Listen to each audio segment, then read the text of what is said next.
Welcome back, everyone, to Double Take, an NFL podcast streaming everywhere you get podcasts and also on YouTube. I'm joined by my co-host, Daniel, and joining us once again, a long-time just collaborator of the podcast, Steven Savage, man. Thank you for coming on.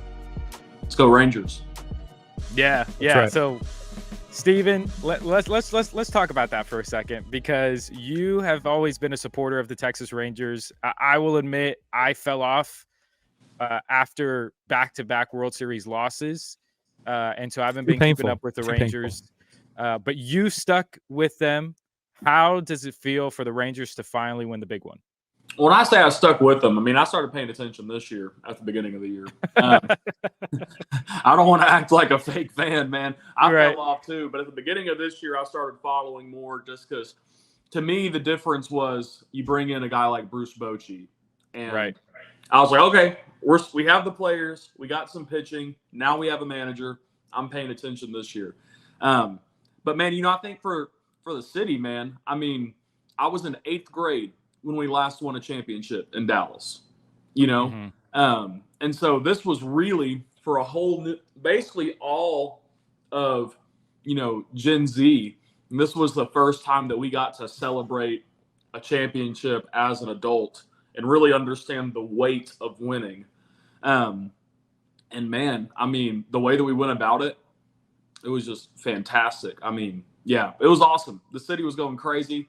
Daniel and I were talking before we started just about how you go to Academy or Dick's Sporting Goods the night of. I went to Dick's. Lines and lines. Lines and lines and lines. You had 700,000 people at the championship parade. I didn't go to that either, just because I ain't trying to get crazy around 700,000 people. I don't trust that many people in one place. Yeah. But it was awesome. It was awesome to watch. So, yeah, go Rangers. It was incredible. Can't wait to buy another one of these next year with a new year on it.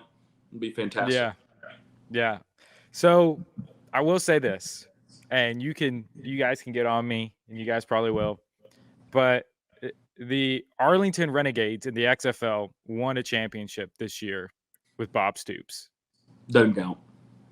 I think it does. It may not, especially if they win back-to-back this year, which I expect them to do. The Rangers won this year. Our Mavericks, man, they're off to a great start. They're off to a great start. Like, fantastic start. So, but let's stick with Arlington. There's still one team left in Arlington that is yet to win a championship. It would be a heck of a story if our Dallas Cowboys won the Super Bowl this year.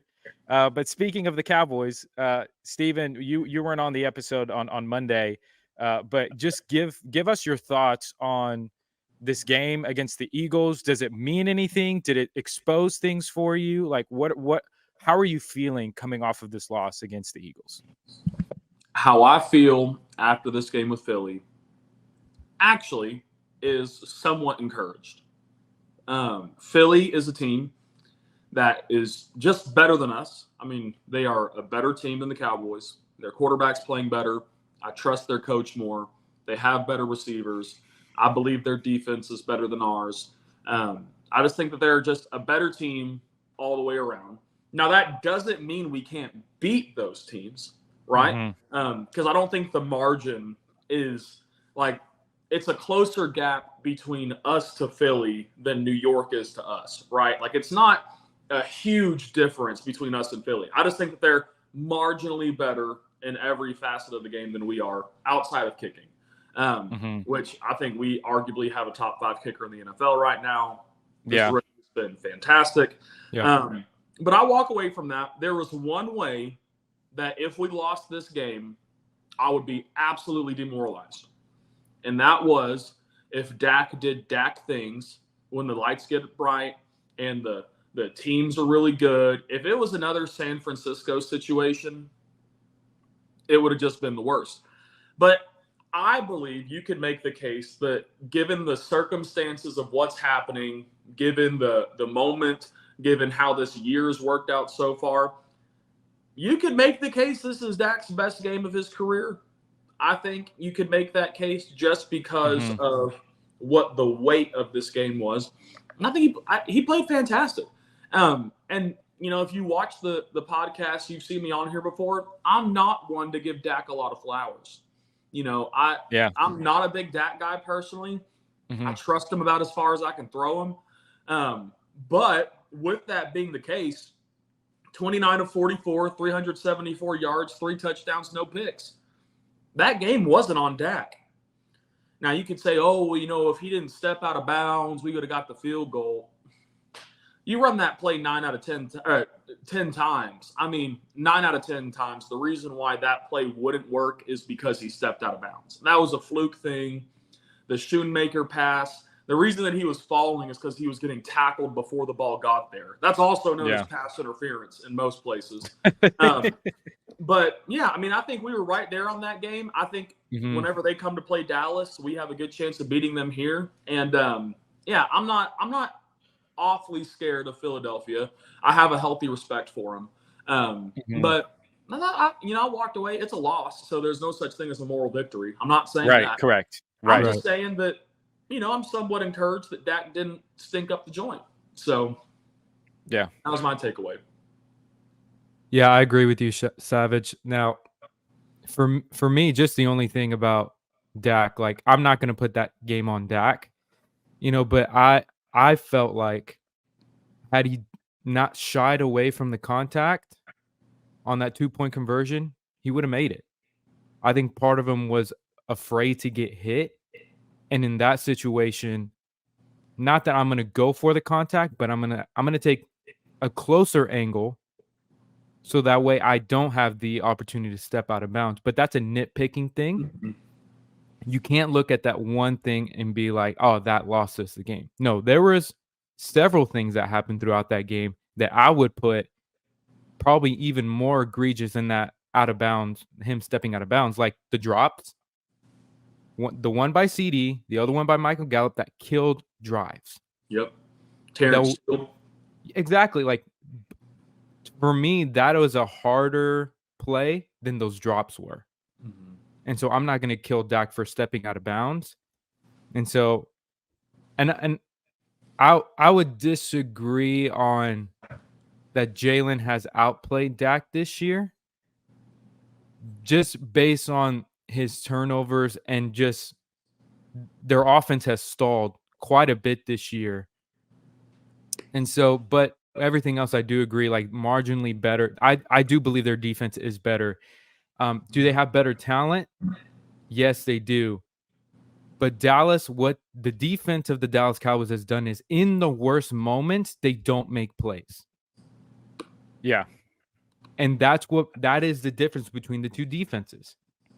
That is the difference. Mm-hmm. That's why I believe Philly's defense has played better than Dallas, because in the moments where they needed to make stops, that's true. Yeah, they have, right. And Dallas has failed to do so.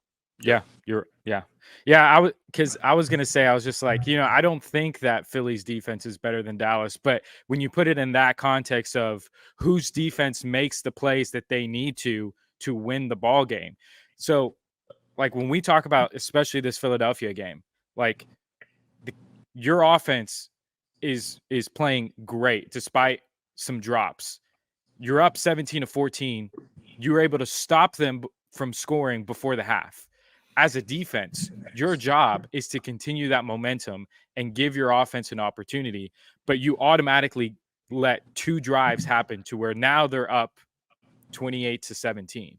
Like, that kills your football team. And yes, they didn't score the rest of the game. But that's because Dak and the offense held the ball the rest of the time. It wasn't because of anything you did defensively. It was strictly because your offense was going down the field and trying to score. And so, but Philadelphia, when it was 1st and 5 at the 6, sack. Like, we're shooting ourselves in the foot with delay of games. We're having play calls to where the ball isn't set up for CD or even Ferguson, who really, despite having a couple of drops, still, when he needed to make the plays, they were making the plays, especially on 3rd down. And so that's where I say I think this game falls on the defense, because when you needed to make plays, you didn't. you had 3 fumbles that were recovered by Philadelphia. And so that's why I think I'm also encouraged as well, because I think that Dak has finally hit a new level, because he's no longer running these option route plays and stuff like that. Yeah. But it's real routes that depend on timing, which he's really good at. And now he has full control of the offense. The whole entire playbook is open to him. And he's doing this, and he's done it the last 2 weeks, albeit against the Rams. But against Philly, I mean, you got to open your eyes to that. And that's why I think I'm encouraged moving forward. But Steven, I think you kind of answered this question, but go in a little bit more depth. What do you think is the biggest weakness for the Cowboys going down the stretch? I mean, before we opened up this episode, you told me we need to win our next 4 games. Explain why that is, and also explain what do you think is the biggest concern in us achieving that. Yeah, so we need to win our next 4 games simply because there are 4 winnable games in a row. You have the Giants coming home to us. I will never fear the Giants as long as Daniel Jones is their quarterback. I have zero respect for them. The day that the Giants beat us with Daniel Jones is the day that, honestly, I'll probably stop watching Cowboys for the rest of that season. Just saying. So we'll beat the Giants 5-0. Just real quick, you do know that Daniel Jones out with an ACL for the rest of the year. Oh, well, then Tyrod Taylor. I mean, I'm not scared. Broken ribs. So it's Danny DeVito's son, Tommy DeVito, playing at quarterback this upcoming week. I might not watch it anyways then. That shows you how much Giants football I've been watching. I mean, just they're a pathetic team. So you have the Giants coming here. That should be a 24 to 31 point win. You have at Carolina. That should be a win. Bryce has been playing better as of late, but they don't have enough guys on their team. You have Washington coming home to us. Sam Howell's been frisky, borderline top 15-ish kind of quarterback this year, better than I thought he was going to be. But I don't see them beating us. And then we have somewhat of a test. It's almost like a review of it's not a full test, but it's a test review. Right. You have Seattle coming to Dallas. And look, if we are the team that we think they are, we should not fear Seattle. Just being honest. Those are our next 4. Another reason why you need to win the next 4 is because of what our last 5 looks like. So it's not just you have 4 winnable games, but of our last 5, you have Philly coming home to us. I think we have a good chance of winning that game. That line is probably going to be Dallas minus 1.5. I think so. Somewhere in that range. I think so. He'll be there. You have at Buffalo. I think Buffalo's probably going to be a 4.5 point favorite in that. I think Buffalo's a little bit better than we are. They'll be at home, Orchard Park. It'll be cold. It's in December, right? And so, it could be a really big snowstorm. Probably not a lot of passing, a running game. I don't trust our running game, especially with Pollard. I think Buffalo's worse at running the ball. Yeah, true, but they're used to But Josh Allen can throw the football in the cold. We don't know if Dak can. And Josh Allen can run the ball. That's true. So, that's going to be a tough game. You have at Miami, which I'm really not that worried about. Miami's shown that they don't like playing physical, and we are more physical than I thought we would be this year. You have Detroit coming to Dallas. Detroit might be my pick to win the NFC this year. Detroit is a really good team. They're playing really good football. Dan Campbell's done great things. And then you have at Washington, which shouldn't be a scary game, but for whatever reason it is. Those games are always frisky. They're always tough. And so I think in those last 5, you probably need to win 3 games. If you win our next 4, we're 9-3. If you win 3 more, we end up 12-5. I think that's good enough to get a 5 seed, a 6 seed. I think it's imperative that we get the 5 seed because that's probably the difference between starting out versus the Saints versus starting out playoffs against the Niners or the Lions. And so, these last 9 games, if we can get a good first-round matchup, that would be great. But, that's why I think these next 4 games are really important for us. Michael Gallup's got to go after this year. I echo your sentiment. It's just rough. But we have some bright spots on the offense. I don't know if that answered your question, but these next 4 games are really important. Yeah. So what would you say is the biggest concern of doing that, of achieving that? I would say I worry about Dak in big moments still. I think Dak has played good as of late, but I don't trust him still. Personally, I think if we view him as a good quarterback and not a great, superstar quarterback, our expectations will be set better. I worry about our linebacking core. I don't think we have very strong linebacker play right now, especially in the run defense. Just our run defense in general is something I worry about. You look at, you have some really good backs coming up, some good rushing attacks with Danny DeVito's son playing quarterback, which is just hilarious. You would imagine that they're going to run the ball a lot. Seattle has a good rushing attack. Philly has a good rushing attack. Miami can have a good rushing attack. It just depends on the week. Detroit can run the ball. So our run defense bothers me. Mike McCarthy's clock management is always something that's hanging above your head. I don't think we have a whole lot of weaknesses, but the ones that are weaknesses, just that run defense is the thing that scares me the most. So, yeah. Daniel, anything to add there? No, I agree. I think just based on how Dak's played in the recent weeks, I trust him probably a little bit more than you do, Savage, right now. What I'm worried about is the lack of our running game. It's really weak. And when Dak has a running game, he plays better and he can be trusted a lot more. When you ask him to do so much, that's where he gets in trouble. And I think Tony Pollard has not looked the same this year. All 3 of us, we've seen it. They don't give enough opportunities to Dowdle or to Deuce Vaughn in space. Because when they run Deuce Vaughn, it's always in a bunch formation and ask him to run in the middle of everyone instead of spreading him, pitching it, giving him a stretch play, all those things.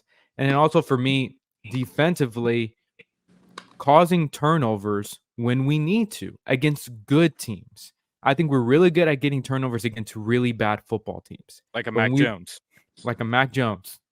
But when you play teams like the 49ers, like the Eagles, and you're not getting turnovers, look what's happening.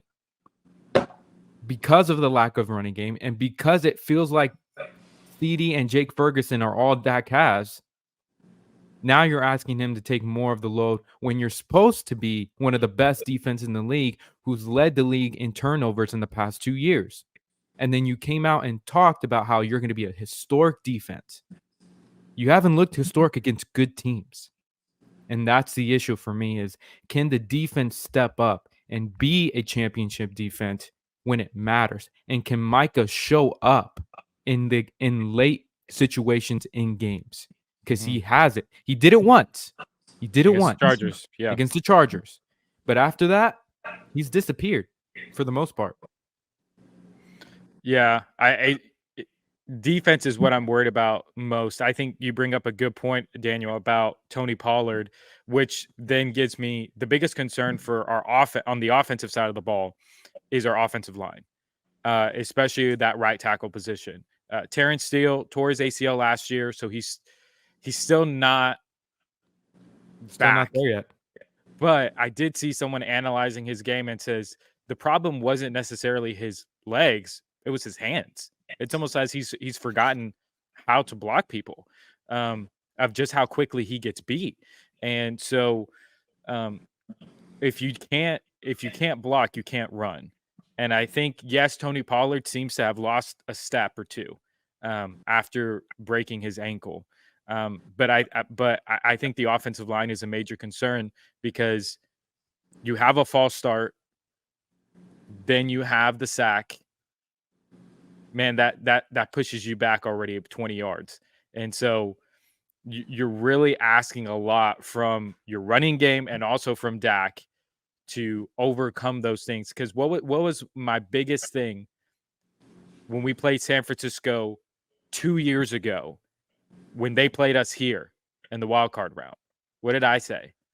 I said Dak would make a big play, and then it would come back because of a holding call, or Dak would be getting the team down the field, driving, and then they would sack him for 15 yards, and now you're facing a 3rd and 25 or whatever. To me, that's the concern offensively.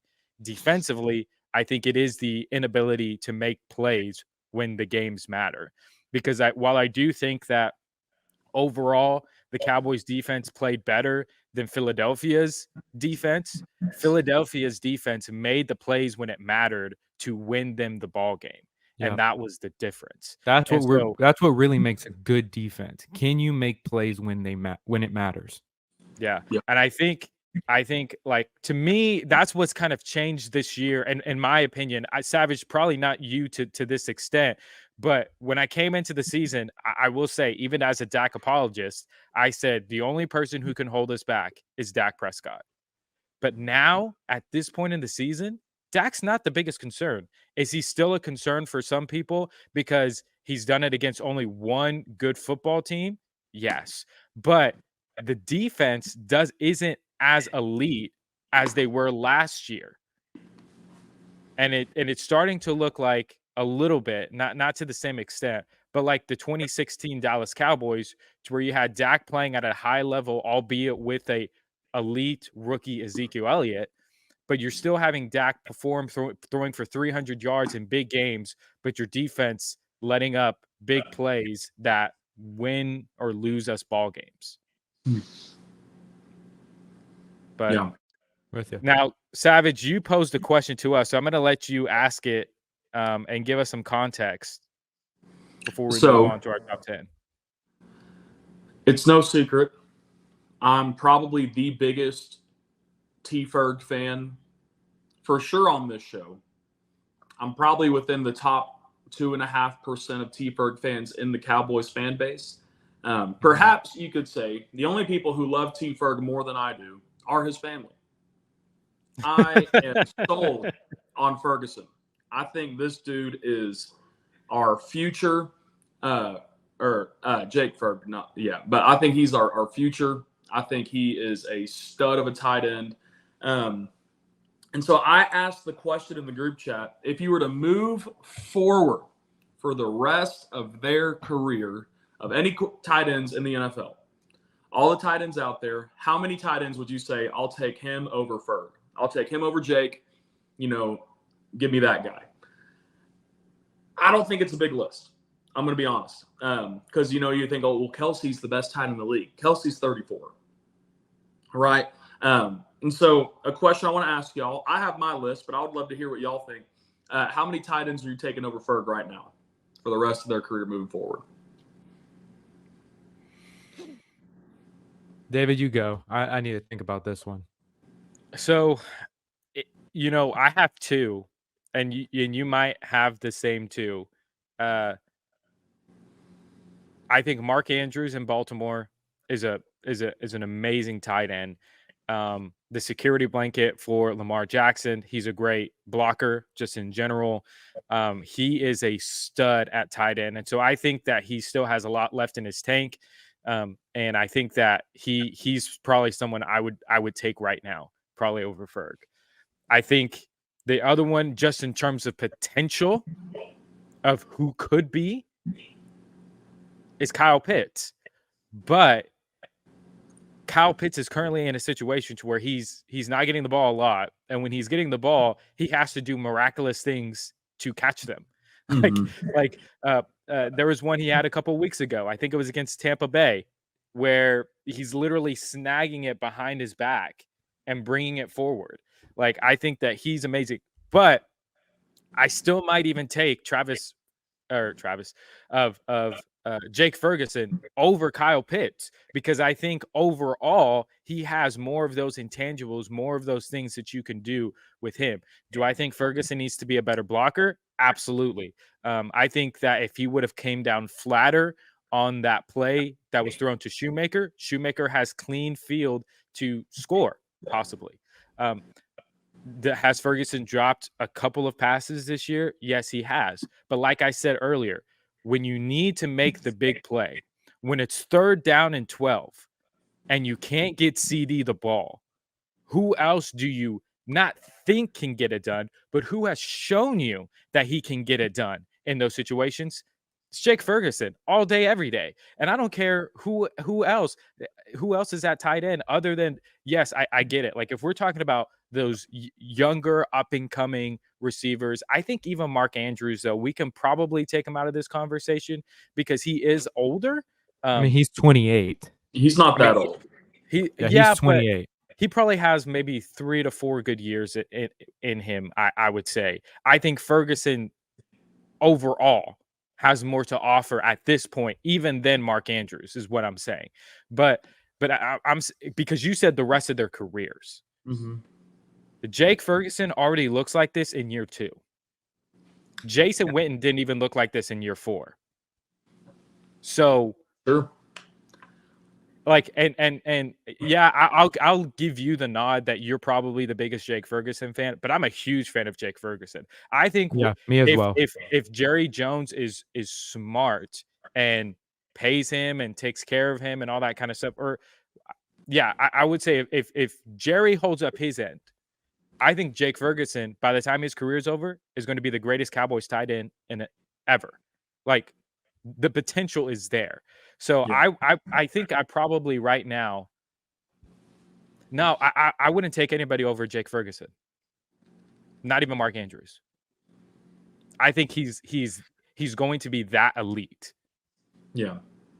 So I changed my mind. I think Jake's the answer for me. I mean, in terms of like who would I take over him, not like they're the same. Like for me, when I look at tight ends who are either similar or less than Jake Ferguson, I think of like Cole Kmet from Chicago, Sam Laporta at Detroit. Those are young up and coming tight ends that you trust. Some that I would maybe take over. Here's the thing. No, I don't know if there's one that's like a clear cut. Hey, he's definitely better, like leagues ahead. Mark Andrews, he could be one. He would be one. You know, he's 28. So like again, if we're talking about length of career, who's going to be with him throughout his career in terms of like competition? TJ Hawkinson, he's a really good target. It's great at getting open, lay down on 3rd down situations. If you need 15, he's one that I will go, man, I would take him over him. And then the other 2 guys I met, George Kittle is 30. So I don't know if he's in this conversation as well, but I would take George over him. Yeah. So I think like Mark Andrews and TJ Hawkinson. There's one coming up next. There's one guy who I'm thinking of that I didn't hear either of y'all mention, that is, and a guy who honestly going into the draft I wasn't super high on. Looking back on it, I would have preferred to get him than who we drafted with our 1st round pick, because Mozzie has just shown little to nothing. But Dalton Kincaid has been looking really good. I picked him up in a couple of my fantasy leagues. He's making me happy. But even in that, with Ferguson, he has the frame to where you give him a couple years, he's going to be a really good blocker. Kincaid is more tall, slender. He's more of a receiving tight end than a dual threat tight end, which is where I see Ferg. He reminds me of just a little bit more athletic Dalton Schultz. Yeah.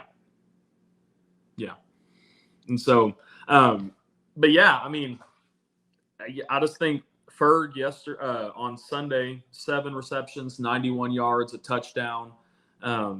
It's crazy. He almost had 100 receiving yards, and I still think he's underutilized. I think so too. And so, Yeah, he balled out, fellas. It's good stuff. Yeah, I guess my question is, and even in like, or it's not really a question. I guess it's a statement, and it might be a hot take, but I think if you take Mark Andrews, how like the best that he possibly can be, Jake Ferguson's best that he can be is better than Mark Andrews. Well, here's what I would say to that. We haven't seen Jake Ferguson at his best yet, because you even told me on Monday, hey, he dropped a couple balls. He did, and he's had a couple drops this year. I don't think we've seen the full potential of Jake Ferguson yet, and he's probably dropping a lot of passes because he's not expecting to get the ball, because I don't think they throw him the ball enough. Like, while I think that you guys have good intentions in putting a lot on this kid, but saying he could be the best tight end in Dallas Cowboys histoe for me is too strong. And those are facts. Those are too facts, much though. expectations to place on a 24-year-old kid who up until this game, his biggest game was 7 receptions. Like his averages aren't great. Like last year, he averaged 9.2 yards per catch. This year, it's barely 10.2. Well, last year he was the backup. First of all, that's what I'm saying. We haven't seen it yet. I think for me, like we do for quarterbacks, I'm going to do the same thing for him. I need to see you do it for more than one game, because even between the 9 catch and 7 catch, there was 4 games in between that. Putting him over Jason Witten already is blasphemous. I'm not saying he's over. That's crazy to me. I'm not saying he's over. You said he will be. I said by the time. Okay, timeout. I'm going to pull a Skip Bayless right here, because you're absolutely insane to say that. Jason Witten in his best season. I love Jason Witten, but his best year, he averaged what? 11.2 yards a catch. His game where he caught 18 passes, he had 60 something yards. Like, you're kidding me. Jake Ferguson at his elite, what he's going to be, he's not going to average 9.8 yards as a backup in his rookie year. He's going to have 13, 14 yards of reception, because he's that good and that athletic. Period. It's not blasphemous at all. By the time his career is over, Jake Ferguson is going to be the best tight end in Cowboys history, because with Jason Witten, as good as he wasn't going to be a difference maker like Jake Ferguson already is. Because when we talk about the Cowboys, we say, how are you going to win the game? We don't ever said, when Jason Witten was playing, get the ball to 82. But here we are in year 2 of Jake Ferguson, and we're already saying him and CeeDee Lamb, get them the ball and you're going to win games. David, that's the most asinine thing you've ever said. No, it's not. Here's why. Here's why no one ever said take away 82, because you couldn't take him away. People always said Jason Witten is as slow as molasses, but it doesn't matter because he knows how to get open. He knows how to get open, and he can get you a first down. But is he someone that you're throwing touchdowns to? Here's my thing. That's the reason why he was so great, because he was slow and he could get open. He's also another right tackle on your offensive line. That's a part that you're also forgetting. Not only was he a great pass catcher, but he was an all-time great blocker. And when Tony needed help and we needed to get a first down on even the 3rd and 15, yeah, you can go to 82. He was his security blanket for a number of years. And for me, Jake Ferguson has not even tapped that yet. He hasn't even shown, hey, when Dak needs to get a first down, yes, he has. Stop it. Stop it. Now you're lying. Consistently. Because here's the thing. On 4th down and 8, and this is where I'm going to be supporting Jake Ferguson, so I'm going to put some blame on Dak Prescott. On that 4th and 8, after watching film, guess who is wide open in the middle? Guess who, if Dak throws that ball, scores a touchdown? Jake Ferguson. So when we're talking about guys can get open and Jason Witten can get open, Jake Ferguson can do the exact same thing too. Now, just because he hasn't been given the opportunities to make those plays doesn't mean that he can't make those plays. And to me, that's the difference in this conversation. While we've seen Jason Witten do it, and he's done it well, I think that Jake Ferguson can do it and do it at a higher level, because I don't think that if you leave Jake Ferguson that open, that he catches the ball and just gets the first down. I think he catches the ball and gets you a big game and can possibly take it to the house. That's why I say that Jake Ferguson is going to be, if Jerry takes care of him, I think Jake Ferguson can be the greatest tight end in Cowboys history. Period. And it's not blasphemous to say that, because of what we've seen so far from him. We've seen it in 2 games this year. We've seen it again. We've been saying this more. That's all I'm We've saying. been saying this longer. We've seen it for only 2 games, and they weren't even back to back. But is that Jake? Here's my thing. I would agree with you if he's disappearing, but he's not. The problem is that they are not giving him the ball. That's it. It's not because he can't do it. It's because he's not given the opportunities to do it. And that's the difference for me. You can say I'm not planning expectations on ifs. You need to go do it, not ifs. So Kyle Pitts right now is a bust to you because he's not doing it in Atlanta. He's not, but I'm also not saying, hey, he's the best tight end in football. But if they would give him opportunities, he would be. I don't care about potential. Potential and what you do on the field. Dude. That is the difference in Hall of Fame careers and woulda, coulda, shouldas. That is the difference. So David, I have 2 stat lines for you. Okay, go ahead. And when we talk about Witten, he was a phenomenal receiving tight end. He was fantastic. But he was an even better blocking tight end. Right, correct. So we have to keep that in mind when you're considering greatness of the tight end. Right. How many league-leading rushers did the Cowboys have through Jason Witten's tenure? 4 or 5? I mean, there were several. So I'd say 2. The ones that I can think of. He also had a top Elliott 5 and Murray. I think Murray did it twice and Elliott did it twice. Well, I think Elliott did it. Yeah, I think Elliott did it when Jason retired. Or when Jason wasn't on the team. He was retired and at Monday Night Football. Well, either way, great rushing attack. He's still considered to be one of the greatest blocking tight ends of all time. Yeah. I'm going to give you 2 stat lines. You tell me which player you'd rather have. 1,228 catches, 13,046 yards, and 74 touchdowns. Or 815 receptions, 10,060 yards, and 62 touchdowns. Player A or player B? Here's the thing, though. I already know. I heard y'all. I know the comparison. I know the comparison too. That's why I'm saying here's the thing, because you're talking about. Would you rather have Jason Witten and Shannon Sharp? Yes. And I'd rather have Shannon Sharp because he was big play Shay. When he needed to make the plays in the playoffs and in the Super Bowl, he made those plays. Jason Witten did not. That's crazy to me. That's crazy to me that he has more catches, more yards, more touchdowns. He was a better blocker. And you're like, no, but the other guy. That's because crazy. Shannon Sharp has 3 Super Bowls and blocks for a 2,000-yard running back. Okay. Was he not on the team? He was on the team. And when you're talking again, Elway we're talking about Romo, bro. listen. If you want to argue that Jason Witten by the end of his career is going to have more catches than Jake Ferguson, fine, by all means. But who do I think by the end of the career is going to make more plays that mean something in playoff games? I'll go with Jake Ferguson. I trust that more than Jason Witten.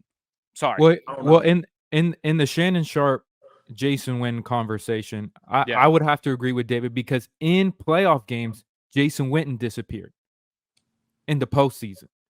How much of that though was that? So but here's where I'm in a rough spot. I agree with both of y'all for different reasons. No. I agree that we need to see more from Ferg, but I also agree that he has he has to get the ball more. In the same way, how many playoff games did Romo just epically collapse? And we had no offensive line. We had no defense. We were down 14 points at the end of the fourth quarter. We had to throw down the field, and all we had for options was Des Bryant and Witten, or we had T.O. and we had Witten, and that was it. So you could double both of them, and then Romo has to throw it to Patrick Creighton, that's going to get picked off because Patrick Creighton lets the ball fly through his hands to fit to the Giants, and then we beat them twice in the regular season, lost them in the postseason. You cannot say Witten disappeared. He was triple teamed. Well, okay, so here's what I'll say. I think about the biggest games that the Cowboys have had, even with Tony Romo. So let's look at that Philadelphia game in 2014, right? Where they scored 38. Dez catches 3 touchdowns. Witten wasn't used in that game. I think for these Dallas Cowboys, Jake Ferguson is part of your weapons. Only in 2 games this year. That's my issue. But it's my not issue a consistent thing. My issue with you is the fact that you're completely ignoring that Jay can't throw himself the ball. If he's open and not getting the ball, and you're saying he has to do more, what more can he do? He can't. No. I'm not saying he has to do more. That's what it sounds like. What I'm saying is that he has to have more games under his belt to even make the claim that he'll be better than Jason Witten. Now, if he had at the end of the season, if he has 115 catches, over 1,400 yards, and 10 touchdowns, and then I come out and he say, hey, he doesn't have the potential to be Jason Witten, then you can say. But to say that after 2 games of more than 5 catches, that he's going to be better than Jason Witten than he ever was. I'd rather have Jake Ferguson than Jason Witten. To me, that's a little crazy now. Why it's not crazy is because here we are in his second season in the NFL, coming off a game where he catches 7 catches for 91 yards. And we are saying he needs to get the ball more. But that's not what you're saying. You're saying that is what we're saying. No, I'm saying, first off, that is what we're saying. That you're is what saying we're that, saying. but in addition, he's happens, better than Jason Witten. That's the issue. You're going hyperbole to exaggerate how great a player is when we already know what his potential can be. Listen, you're trying to do it's not hyperbole. It's a reality. To push a guy. That's what you're doing. You're doing hyperbole. It's a reality. It's not a hyperbole because here we are. When he signs his second contract, then let's talk. When he gets off his rookie contract, sign something else, then let's talk. Okay. Hey, he could fall off the cliff next year. Season 2, episode 11. David said it here first. We're going to come back here in about 15 years, and I'm going to be right. I had no idea. I hope you are posing this question. It was going to cause this much of a debate, but I love it. He revoked the name of Jason Witten of all people. Jason Witten, who's only that's won 2 the issue here, games, Savage. That's the issue. I have no problem with Jake Ferguson. But the hyperbole is just ridiculous. Sounds like history will remember, Daniel, that we defended Jason Witten, and David was ready to throw under the bus a top 5 Cowboy of all time. Exactly. He talked about Jason Witten like he was a scrub. For sure a top 10. For sure a top 10. Maybe not top 5, but for sure he's not a scrub, and he is a future Hall of Famer and will go down as one of the greatest. Like you told me, it didn't sound like that. It didn't sound like that. So it sounds like you have a vendetta against Jason Witten. That's what it sounds like. I understand, David hates Jason Witten. We love him. Let's get to some quarterback rankings. Let's get to some quarterback rankings, man. This is what your post was on Facebook that the episode was about. This is turning into a tight end debate. That's sure to get a lot of listeners. Yeah, that's true. At least from Cowboys fans. Cowboys fans it will be, and I'll be roasted, but I'll be right at the end of the day. I hope you are. Jason I Witten really will hope be you are the number 2 tight end, and a great tight end at that. But let's get into our list, our top 10 quarterbacks playing currently this season. It's not about what they did last year. It's not about what they've done 2 years ago. It's about right now, who they're playing, how they're playing, all of that. So we're going to go ahead and start with our number 10 quarterbacks. Daniel, you can go first. Savage, you follow, and then I'll finish it up at 10. I'm going to go with Justin Herbert. Justin Herbert's my 10 quarterback. I think he's had some losses, but if you actually look at the statistics and who he played against, he hasn't had a bad season. You look at week 1, he plays the Dolphins. They got outscored. He put up 34 points. Tennessee, their defense can play good because they're well coached. Vikings, it's always going to be a shootout. They won that game. They beat the Raiders. Awesome. They lose to a Dallas team who their defense stepped up in a big way. Then they played Kansas City, who when their offense decided to show up and score 30 on them, at first we thought it was going to be a shootout. But you know when you get into a shootout, things can happen. They took care of the Bears, and then against a good defense in the Jets, he wasn't the reason they won the game, but he also didn't turn the ball over. And so for me, they're at a 4-4 record right now, which is for me is like kind of like fringe top 10.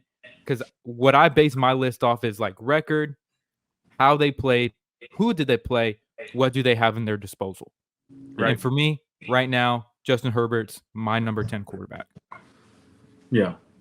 A thing that I want to mention before we get deep into these rankings is that we did not share our answers with each other. We did not. Beforehand, We did not. Which is hilarious because I also have Herbert at my 10 slot for the exact same reasons that Daniel just said. Yeah. Yeah, I'm different. I do not have Herbert here. I have him at number 9, but for the exact same reasons that you did. At number 10, I have Trevor Lawrence. I think Trevor Lawrence, he's played decent this year. He is not the reason that they're winning football games. If you look at his numbers, they're pretty pedestrian. But I know what's there, and I know what could happen, and I know that in those games he's made 1 or 2 throws to keep them down the field. And so I think that Trevor Lawrence is my number 10 quarterback. I put Herbert at number 9 because I for everything you said, Daniel, I absolutely agree. Yeah. I think that especially early in the season, he was not the reason why they were losing ball games. I think without him, they lose in blowouts. And so, yes. And so, did he struggle against Kansas City? Yes, but Kansas City's had the best defense that they've had since Patrick Mahomes has been there. Absolutely. And you look at the weapon it has now against Dallas. Could he have won that game? Were there throws that he missed that would completely have changed the game? Absolutely. But that's why I have him at my number 9 and not in my top 5, because I recognize that he's fallen short in a couple of areas, but he has the potential to do even more. And he's shown that at this point. But Trevor Lawrence, I have as my number 10. But who do you guys have as your number 9? For me, I have Trevor Lawrence at 9. Okay. And because of record, and because, like you said, when he needs to make that throw, that's the difference for me between Trevor Lawrence and Justin Herbert. Justin Herbert, he'll give you the stats. He'll give you numbers. But in moments, I trust Trevor Lawrence more to win football games, to win games that matter. And so as well as Justin Herbert has played and as much as his stats look better, for those big throws, I'm going to take Trevor Lawrence over Justin Herbert slightly. Yeah. For me, I had Lawrence at 11. Okay. That was one that I was going back on between Herbert and Lawrence. Yeah, right. For my number 9, I have one Dakota Rain Prescott.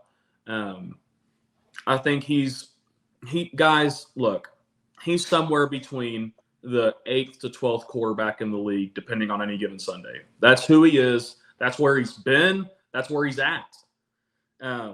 So I think he's the number 9 quarterback, and I don't think that's a bad thing. I think you have a top 10 quarterback, you can win a lot of games. So I got Dak at number 9. He's cleaned up some of his interception. He's cleaned up his interception problem, which I think is really good on him. At the same point, I worry if that's something that will continue, if that'll come back into the picture. And I think just at times our offenses looked really stale. So I'm not going to be a victim of recency bias here. Right. Well, I'll respond to that whenever I get to I agree. where I have I'll Dak. do the same thing. I'll do the same thing. Number 8 quarterbacks. I have Tua at number 8. I think that he's really played well this year, but he doesn't have the biggest arm, but his accuracy is something to be desired. I think that when you have someone like Tyreek Hill, that benefits you a lot, which is why I have him at number 8. But my biggest concern with Tua is that when the running game isn't working and they're defending the pass, are you able to consistently throw the ball downfield to your weapons that you need to. I think when we look at the Philadelphia game, a lot of people would say that's a game that he needs to step up and play. He didn't make Tyreek Hill drop a touchdown pass in the third quarter. Like those things aren't on him. And I think if that happens for a touchdown, you have a different ball game. But I think that he's been a little bit too inconsistent at this point to be where I think everyone else probably has him in their top 5. I think number 8 is a great spot for him to be. And really it's going to matter towards the end of the season what he does. Yeah, for me, I have him 8 as well. And for those same reasons. I think for Tua, when timing where part of his game, timing is everything. Mm-hmm. And what some teams have figured out already, if you can get him out of time, if you can mess up his timing, take away the run game, you can beat Tua. Mm-hmm. And for me, his losses versus top opponents, the Chiefs, the Eagles, and the Bills concern me. Because he does a great job being the Patriots, the Broncos, Panthers, Giants, and then the Patriots again. But when you play against even level or better competition, can you do something to pull out the game? Like, David, I agree. The Tyreek drop, that's something that I focused on when they lost that game. Or even the Tyreek fumble against Kansas City. Right. But there's still losses. Yeah. And for those reasons, the 3 toughest opponents that they had all year, they lost to them. They lost. And that matters to me. So that's why I have them at number 8. Yeah. Then I'm interested to hear how you're going to make that case for Dak then, if he's that much higher in the 2 toughest teams he's played to this year, he's lost. Even though we agreed it wasn't his fault, in the same way that I don't think Tua losing to Kansas City, I think that's Tyreek was talking all that mess and then he choked. Yeah, I agree. So for me, I would say quarterback 7 through 10. I kind of tiered them in one tier together. And so I think that basically 7 through 10 are the same guy with different flavors. So for number 8, I went Jared Goff. I think he's played slightly better than Dak at some points. But Lions look good, man. And I feel like him and Goff are shades of the same person. Yeah. So at number 7, I'm probably going to make a lot of people mad right now. But I have Jalen Hurts at number 7. I think that Jalen, his team's 8-1. That's great. That's fantastic. But I don't necessarily think it's because of him. He's turned the ball over a lot, not just throwing the ball, but also fumbling the ball as well. And that game against the Jets was awful. You're talking about gift wrapping a game to the opposing team with Zach Wilson at quarterback. That game's not on the defense. That's on Jalen Hurts. And there's been several times to where I believe that the Eagles got lucky and won some games that they probably shouldn't have won. I'm thinking of the New England game week 1. They should have lost that. If Washington was consistent, they would have beaten them twice. If the Cowboys game, if they've gotten 1 or 2, or maybe things were even inches different, they lose that game. And so I think that Jalen is a great quarterback, but right now he is struggling even against bad teams. Whether that's on the offense coordinator, which I think some of it is on him, but I'm not seeing the same Jalen Hurts that I saw last year, because you have to also admit that A.J. Brown, man, he's made plays for Jalen Hurts this season. But I will have Jalen at 7. I do think, though, by the end of this year, he'll go up on my list. But I'm talking about right now, how he's playing right now. He's my number 7 quarterback. Yeah, I'll give my response to that Jalen thing later, but I have Jared Goff at 7. I do. I think better record, obviously. Like you said, Savage, stat line's really good. The reason why he's not higher on my list is he's not overwhelmingly outplaying everyone. And also the Baltimore game was kind of a thing for me. And so, but Yeah, for the same reasons. Like he's 7 to 10, kind of vanilla, but he's playing well. That line looks great. But that Baltimore game was like a sore thing for me. So that's why I have him at 7. Yeah. For me, 7. This might be a little low, but I am one of the few people that doesn't think this guy is one of the best in I the already league. know what he's going to say. I already know what he's going to say. Go I'm going to ahead. say Josh Allen. Okay. I have Josh. Whoa. You're not hurting my feelings at all. Yeah, I you're don't not have hurting my him. feelings at He's all. not even in my top 10. Yeah, I don't have Josh Allen in my top 10 right now. I don't. Like right now. Wow. Right now I Well, don't. You talk, but then we can give you our reasons Sure. why. Yeah, So- since he's not on our list. Since he's I not on think- our list. Josh Allen, I'm imagining the reason that y'all have him off the list is turnover issues.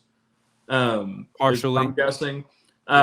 So I'll say for me personally, I can't keep him off of my top 10 because I drafted him in 2 of my leagues, and I refuse to think that I'm that bad of a fantasy manager. But he's also he's been doing good. He has good stat lines. Some people would argue he's playing like a top 5 quarterback this year. I don't think that. I think he's wildly inconsistent. There are times that he looks like a first ballot Hall of Famer, and then there are times that he throws a hat trick to the New York Jets third string cornerback on a night where they don't have Aaron Rodgers anymore. And so I think it's wildly inconsistent, but because the highs are so high, I think, I don't think there are 10 quarterbacks who I would say I would take over him if I were starting a team. So I have him at 7. I'm curious to think who David thinks I was going with here.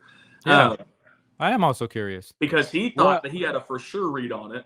Yeah, I thought I did. I thought you were going to say CJ Stroud. Okay. That's what I thought you were going to say.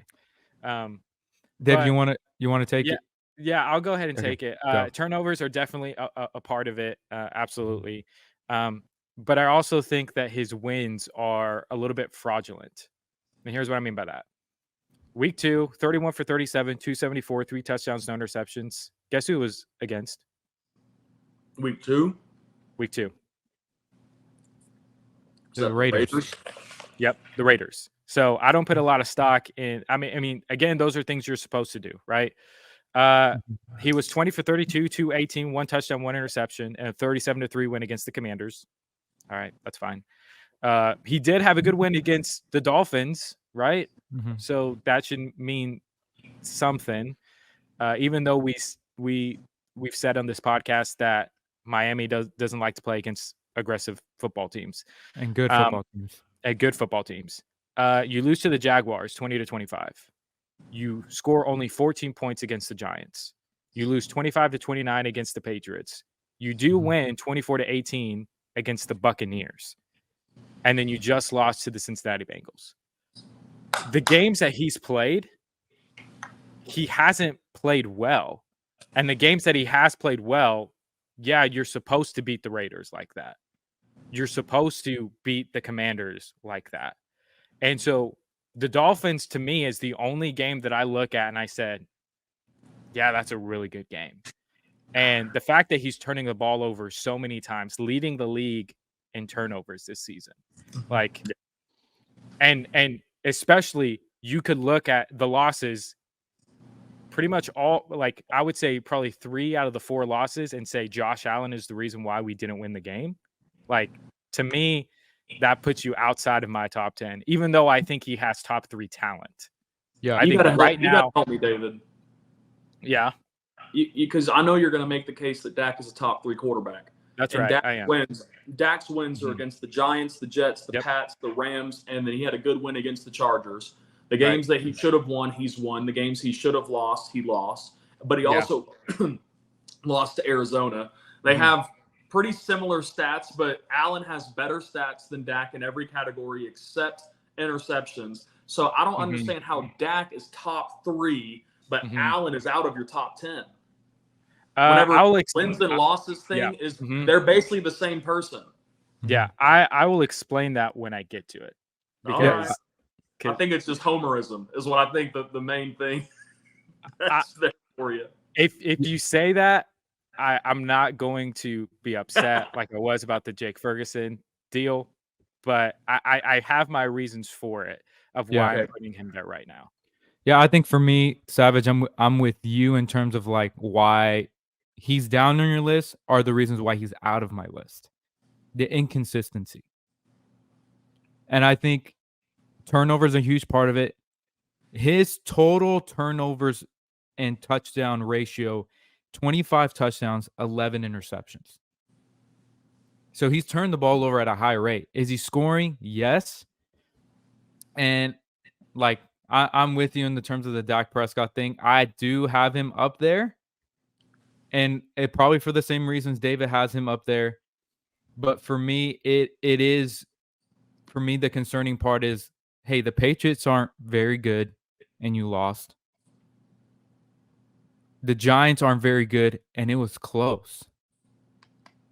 And again, who you're going to play in the postseason? You're going to play most likely the Bengals.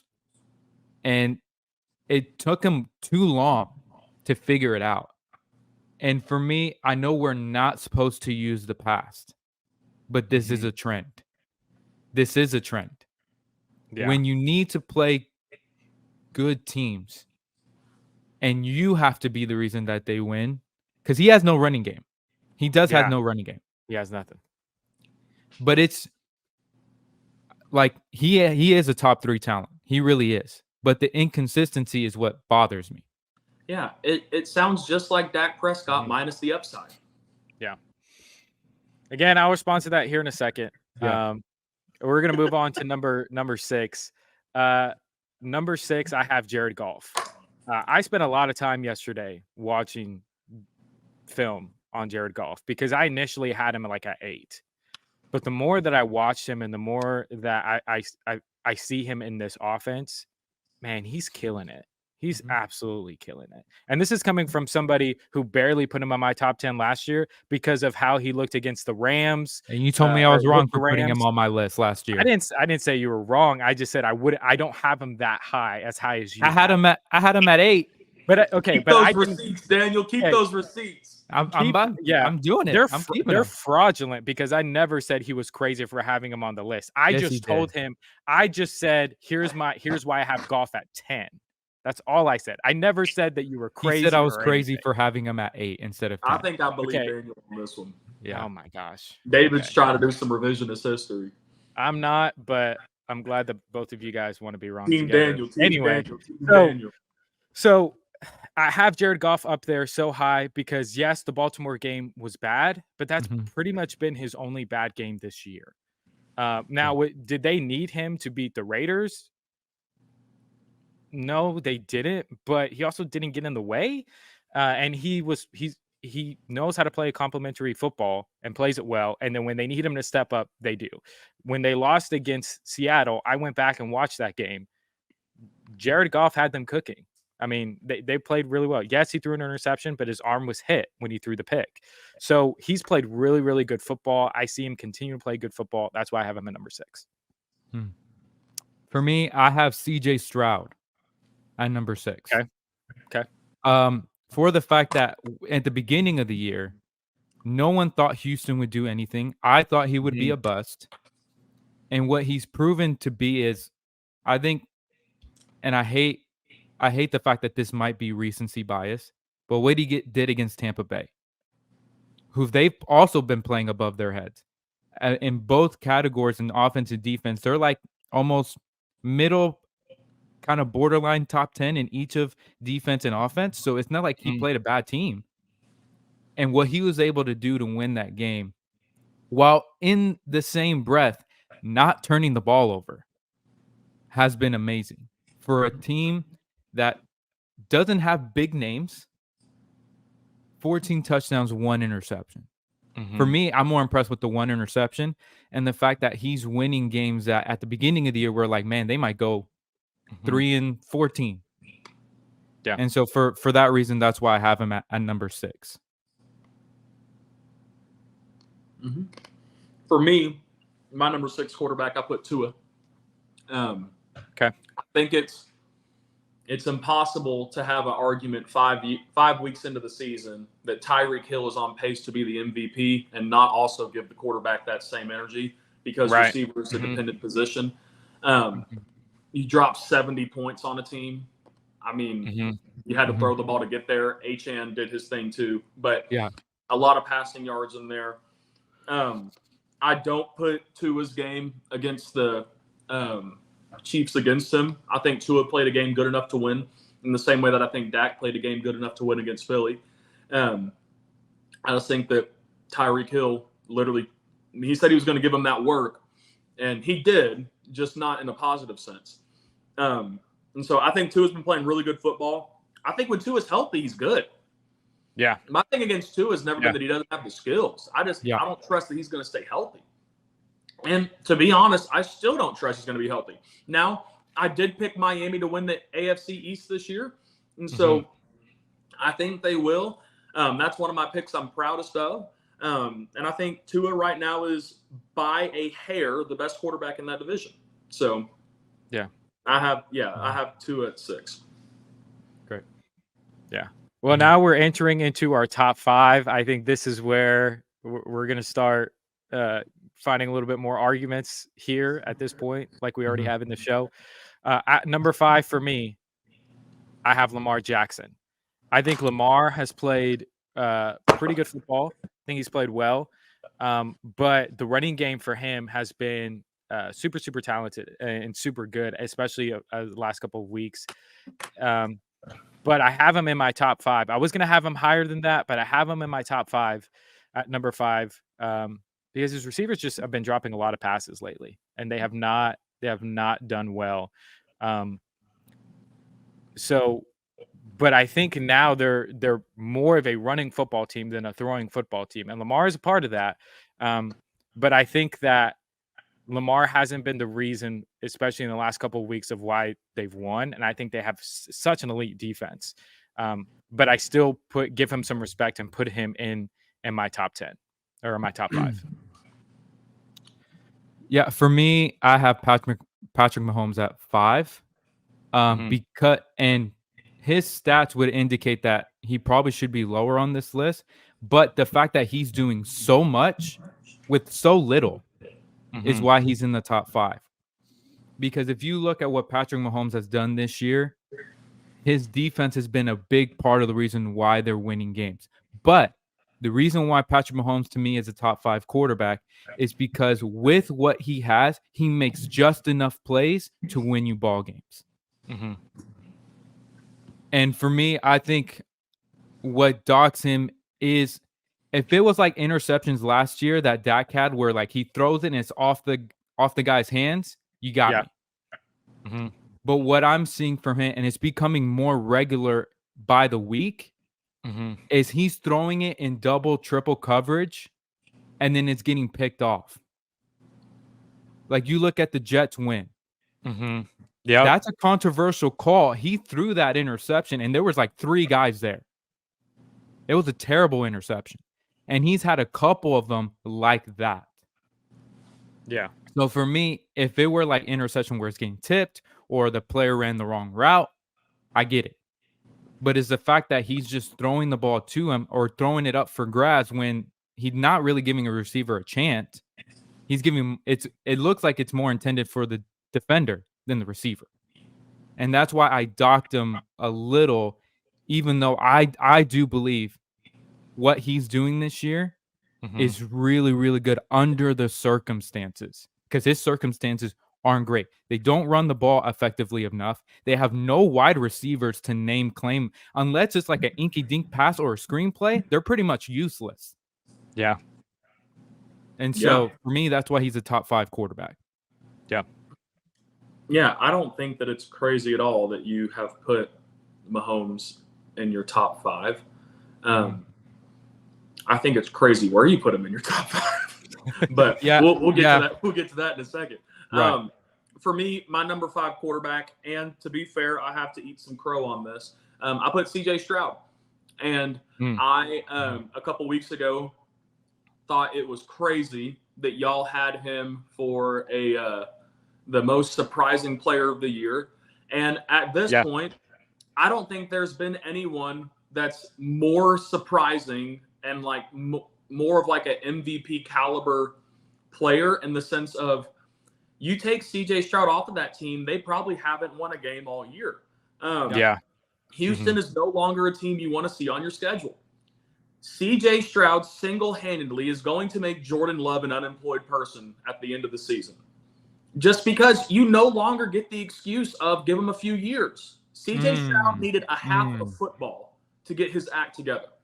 He's like Tank Dell, Dalton Schultz, Noah Brown. He basically took our rejects from the 2021 Cowboys offense and is putting together a very high-powered, potent offense. I mean, it's ridiculous what this dude is doing. And so for me, the biggest lens that I have on when I'm viewing quarterbacks is your degree of difficulty. And I think there might be two other players on this list that have had a stronger degree of difficulty than CJ Stroud. CJ Stroud, you're not listening, but if you are, man, I am sorry for all the Houston fans out there. I blasphemed your quarterback. Dude's cooking. He's playing good ball. We'll see if he can keep it up. But as of this part in the season, as of right now, yes. You can't say he's not a top 5 quarterback in my opinion. Can't say that. Yeah, that's a really good argument right there. My number 4 quarterback, I do have Patrick Mahomes. Like Daniel said, for all the reasons, he's doing a lot with a bunch of nothing. But you can't score 6 points and turn the ball 3 times against a team that allowed 70 points being put on them. And that's what Patrick Mahomes did against Denver. That's a huge glaring issue. You talked about the Jets game. Absolutely right. I think the game, though, that we can give him in terms of why he deserves to be in the top 5 is week 1 against Detroit, to where not only did he not have any of his did not have weapons, Travis Kelce. He didn't even have Travis Kelce. And Mahomes made 2 plays that changed the outcome of the game. And unfortunately, both of them happened because of Kadarius Toney, where earlier in the ballgame, you have a pick 6 that goes, it was a Dak Prescott interception to where it hits him perfectly in the hands, goes up in the air, and it's returned for a touchdown for a pick 6. Then you have in the 4th quarter at the end of the game, trying to get into field goal range to win it, and Kadarius Toney drops the pass wide open. Can't do that. But Denver matters. The Jets matters. How he looked in the second half against Miami matters. He's just, it's not the same, and he's forcing the ball a lot, throwing it into double, triple coverage when just throw it away. But he's trying to do more than he's supposed to, which is why he's not in my top 3, but he's at number 4 for me.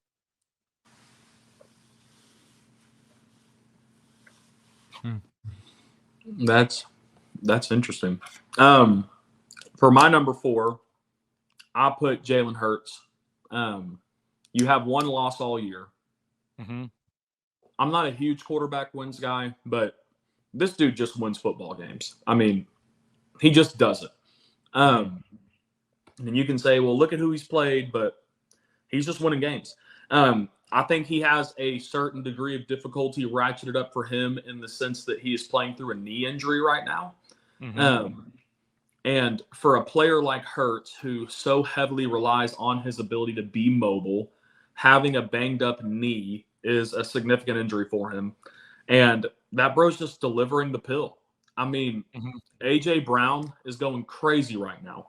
And you could say some of that is because he's making crazy catches. But wide receivers are dependent positions. You can't have an incredible wide receiver and a bum at quarterback. Those 2 things flow hand in hand. I think Philadelphia right now is the best team in the NFC. I don't think they're going to win the NFC, but I think right now, if you had to do some power rankings, Philly has to be in that number 1 spot for me. And I think, too, with Hurts, one thing that makes it different, we've seen Philly teams that have had a lot of skill that have underachieved. For me, I think back to the Carson Wentz era. Those teams always had name players. They always had great, names on their roster. But Carson Wentz couldn't lead himself. let alone a roster of 53 men. I think with Hurts, he is a fantastic leader. Now he's throwing that thing good. So I think he's my number 4 quarterback personally. And so, yeah, I think Jalen Hurts has been doing good. So I have him at number 4. I have Dak Prescott at number 4. And the reason why I have him at number 4 is because of the fact that, hey, we just determined Philly's for real. And he played well enough to win that game. Now, what's glaring for me, but I think the 2 losses, obviously, to the Cardinals and the 49ers are concerning. But for me, what I can live with and why I'm able to not overlook it, but to not degrade him so much for that, is the fact that the defense completely got mollywopped. They got ran over. They could not stop a nosebleed in both of those games. So the Cardinal game, Dak was playing in a way where he was kind of forced at the end of the game to force a play because of the fact that he knew if they did not score that drive, they were going to lose that ball and they were going to go right down the field and score and make it even closer. So for him, it's like, well, I got to go do it. And unfortunately, he failed. But the defense gave up almost, 300 yards rushing that game? Yeah. Same thing with the 49ers, over 217 or something like that. So for me, it's hard for me to dock him for those games. And it's like, hey, you're the reason we lost, when he wasn't the reason that they lost. That defense was the reason that we lost. And why we said at the beginning of the show, Dallas defense is a concern. And so for me, I think what he showed against the Chargers of like, hey, man, this is probably not the best game that you could play. But guess what? You can pull it out in the end. And same thing with Philly. For me, I thought towards the end of the game, I was like, well, what is he going to do? I don't know if they can do much more than this. And then Dak is leading drives. And because of a terrible offensive line, some calls at the end of the game, they don't get the job done. Well, I'm not going to blame Dak for that either. And so I think a team like Philly playing the way that he did, for me, is like, okay, he knows late in games how to get down to the field, get the team and score points, get the team in situations where they can win the game. And he's turned down the turnovers to where we can, at the end of the game, be like, well, Dak didn't turn the ball over. Yeah. So for me, that's where I think it's the lack of turnovers for me and the clutch moments that he's been able to show against teams like Philly and the teams like the Chargers, where their defense is not great, but they'll probably be in the thick of the playoff contention. For me, that's where I can elevate him a little bit. Yeah. I think I would have more sympathy for Dak against the Cardinals and against the Niners. Like the Cardinals game, you're right. Our defense couldn't stop anyone. And if we lost that game 38-35, I'd be like, yeah, we put up a bunch of points. We just couldn't get a stop. Bro, we scored 16 against Arizona, right? Against the Niners, it's like, yeah, the defense let us down, but we scored 10 against the Niners. And so it's hard for me to be sympathetic in that just because it's like he just didn't produce. This is the only loss this year where he's really produced. And, that Chargers is on pace to be the worst passing defense in NFL history, and we barely beat them. And so, yeah. But what I would say to that, though, is also looking at circumstances, Michael Gallup has been a huge disappointment this year. Brandon Cooks, up until late, hasn't produced. He hasn't produced. Yep. And Tony Pollard in that run game has been almost non-existent. Sure. So the fact that Dak is able to at least make it a game with, maybe 2 options at the most? Maybe 3 if Brandon Cooks has a good day? And then no running game on top of that? With the defense playing mediocre in times where they shouldn't. And the fact that they're still 5-3, for me, that's amazing within itself. And he's not turning the ball over. Yeah. For all the reasons you said, that's why I have Dak Prescott as my number 3 quarterback of the season. I think especially when you look at the Arizona game, Dak was the only reason why we even scored 16 points, because if you remember that game, nobody else showed up except for him. I think even Michael Gallup was also the only one who showed up in that game. Like nobody else was a factor. Dak Prescott was converting 3rd down and 10s, 12s with his legs. And if you remember, there was a call in the red zone in that game to where you could kick a field goal to bring the game closer, and you run the ball on 4th down and you don't get it. And you see it in the Arizona game. That's why I don't put the Arizona game at all at Dak, because Dak was the only reason why we had 16 points. And now, and especially with how the plays were being called in that game, you're not helping your quarterback either, which is why I also will give him even more credit for the Chargers game, because Mike McCarthy called the worst game as the offensive play caller probably of his life. Like it was terrible. It was bad. And that was a game to where Dak Prescott said, you know what? I'm going to have to do it myself. And he did.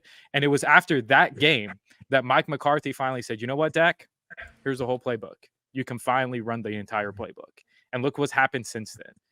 Against the Rams, lit him up. Against the Eagles, lit him up. And so I'm saying that now that Dak, because he has the full playbook now open to him, he's going to be able to do this every single week because he's done it against the Philadelphia Eagles, which is a big game.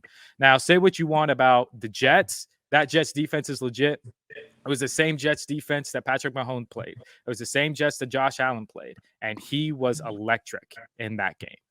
And so you have to look at those kinds of games and how he's been playing recently, and also really dive deep into that Arizona game. And yes, did he play bad against the 49ers? Absolutely. You can't erase that. It was horrendous. It was horrible. But there's been a lot of quarterbacks this year that have had stinkers of games, and that was Dak's one. But if you really look at the totality of this season, the fact that CD and Ferguson are really your only 2 weapons right now, the fact that Tony Pollard is not getting it going, and the fact that you have Mike McCarthy as your play caller, Dak has had to overcome a lot this season. And now that he's been given the whole playbook, you're seeing the results of it now. And that's why I say he's a top 3 quarterback. Yeah. And David, just to add to that, for me, you said, how are we going to put him over Tua? What I've seen out of Dak and since the Chargers game is what he's realized is I got to play how Tony did. The pocket's going to collapse. I have to escape the pocket, keep my eyes down the field, either get it with my legs or throw the ball. And since then, I've seen Dak escape the pocket, and that's something I don't see Tua do often enough.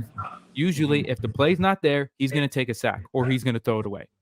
Dak is at least capable of getting outside and trying to make a play. That's the difference between the 2 of them for me. Yeah.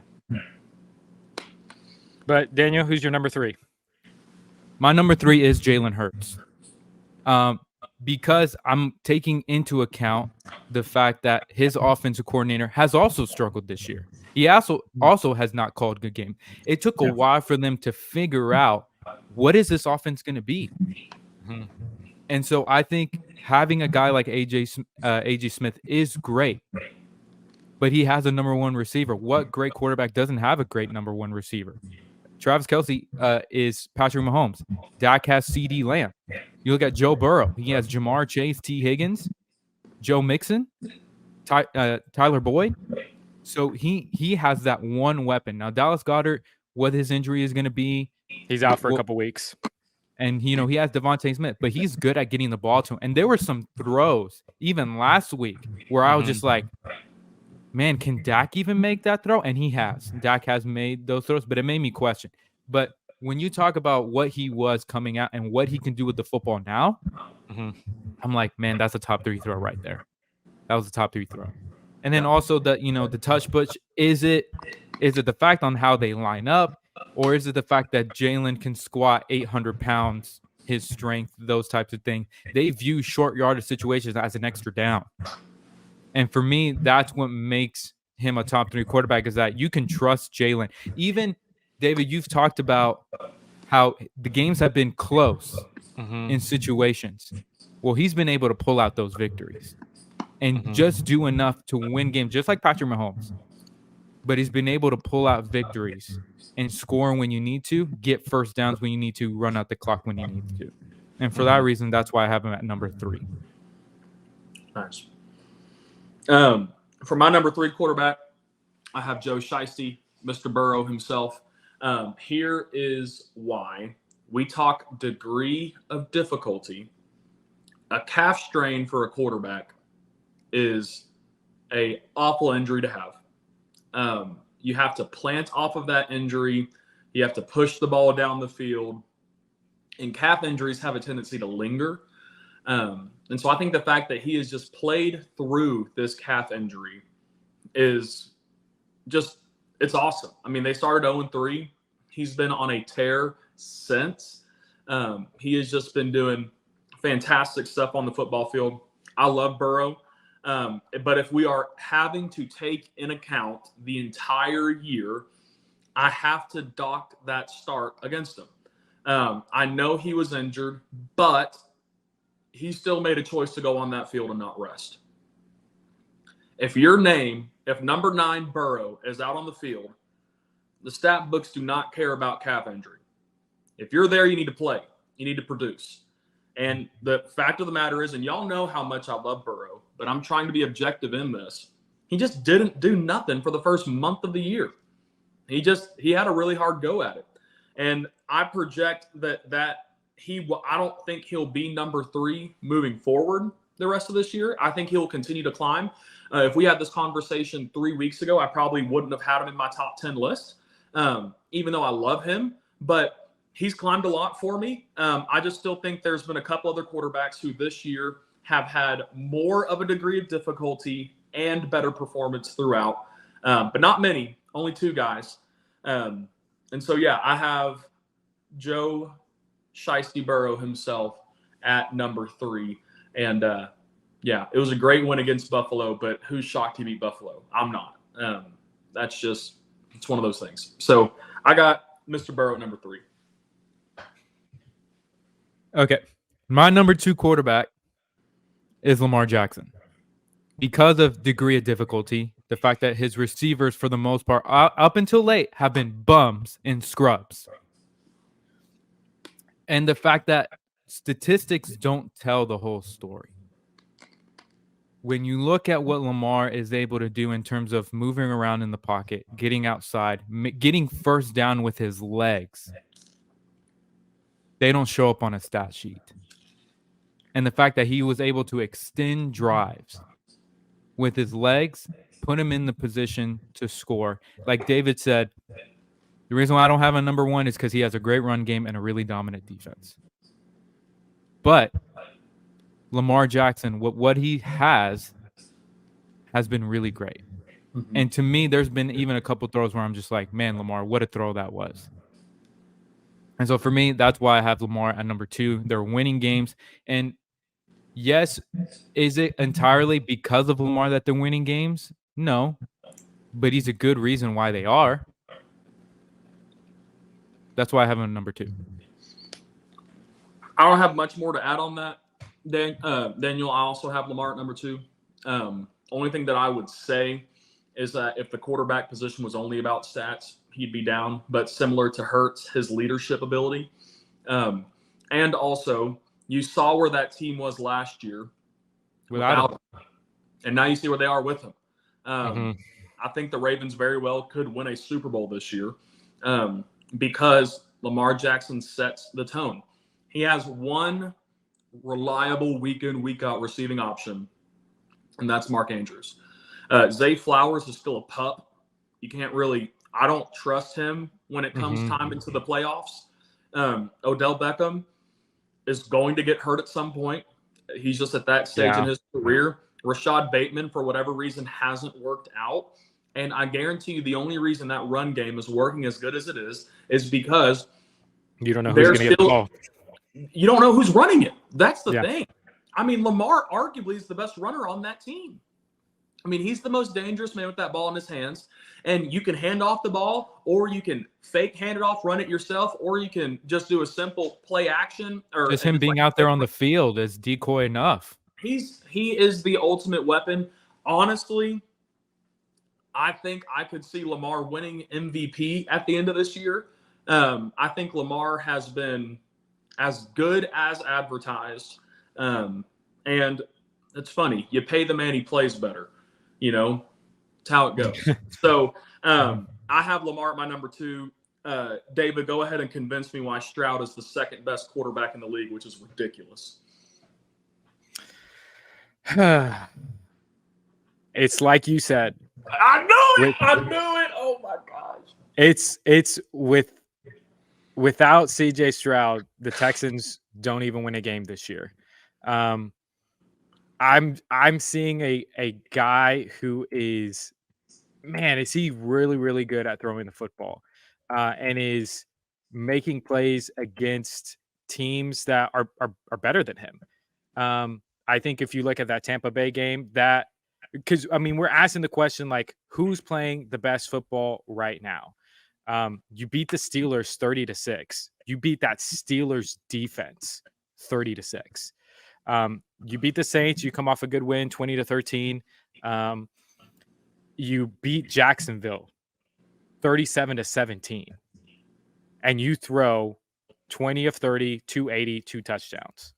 So the wins that he does have are against teams that we consider to be playoff teams, and he's doing it with a bunch of nobodies. Dalton Schultz, I love him, and I think he's a great weapon. No Jake Ferguson. He's no Jake Ferguson. You have Noah Brown, who was really, really good, but he also can be really, really bad. Had a couple interceptions that were his fault last year.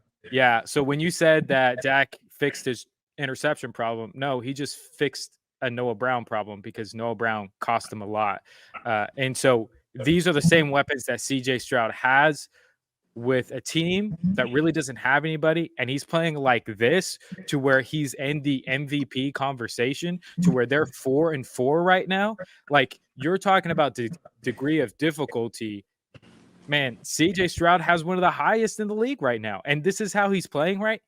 Like, that's why I have him at number 2. Do I expect him to be at number 2 at the end of the year? No, I absolutely do not. But I have to give the man his flowers. He's doing a lot with a bunch of nothing, and without him, they'd be nothing. So that's why I have him as my number 2 quarterback. 15 touchdowns and 1 interception right now. Like, for real. That's where he's at. And he's throwing for a ton of yards too. Playing really, really good ball. So y'all both have, because I've been taking notes on who y'all put where. Yes. Y'all are both going to make me a really happy person, because my guess is y'all both have Burrow at 1, right? Yeah. Yeah. And we'll tell you why. So I'll go first, since y'all are in agreement. Y'all probably know where I'm going. We're talking degree of difficulty. This man only has 1 receiving weapon. He lost his offensive coordinator. Mm-hmm. The rest of his wide receivers have been objectively bad. Just bad players. They are number 1 in the conference. They are number 3 in passing offense in the NFL. I'm sorry, but Patrick Mahomes is still the best quarterback in the league. He just is. He has, I mean, you got Rajiv Rice, you got Sky Moore, you got Kadarius Toney. Like, what kind of receiving core is this? You have Travis Kelce, who is still looking like he's a little bit hurt. You have Mahomes, who's having to navigate the T Swift situation and all of the publicity that comes into that. Chiefs games have become more about where is Taylor sitting than how are the Chiefs actually performing. I think his degree of difficulty is by far the highest. He has a phenomenal tight end. That's it. His offensive line has not been particularly great. He has a good defense playing for him, sure. But when you look at what he's able to do with what he has on the offensive end, for him to have the number 3 passing offense in the league is crazy to me, considering he has 1 weapon. And I love Kelce, but Kelce isn't a vertical threat in the sense of he's going to take the top off the defense. Now he's going to get open. He's the best medium. He's a good yak guy. Like he'll get yards after the catch. But in terms of just like game-breaking plays, that's just not really him. And so how do you have the third most passing yards in the NFL without a guy who's going to take the top off the defense? I still trust that. I believe Patrick Mahomes is going to finish this year at number one. I think he is currently number one. I just think there's just been a couple games here and there where it's been a little spotty. But for the most part, I mean, yeah, between him and Lamar, it was really close for me.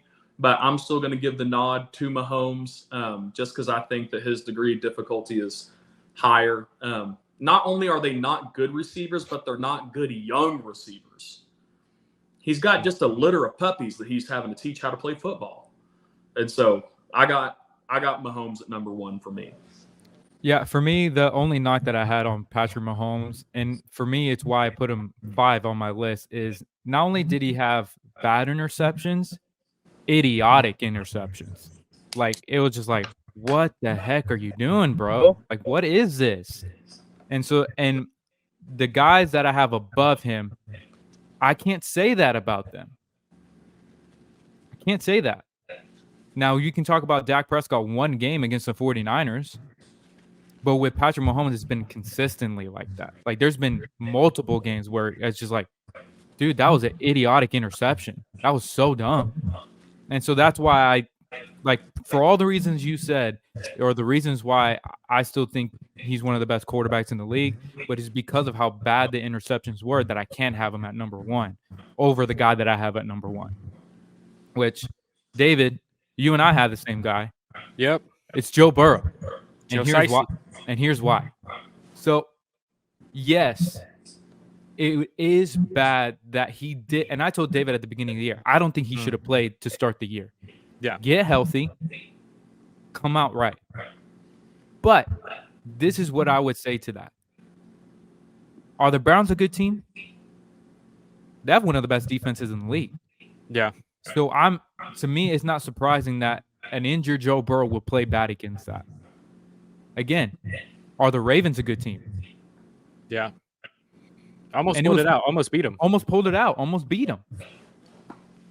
The Rams, that's where they got their first win. Did he play incredible? No, but they won the game. The Titans are very streaky in the AFC. They're well coached on defense, so an injured Joe Burrow can have problems with that. So that one, yeah, bad game, sure.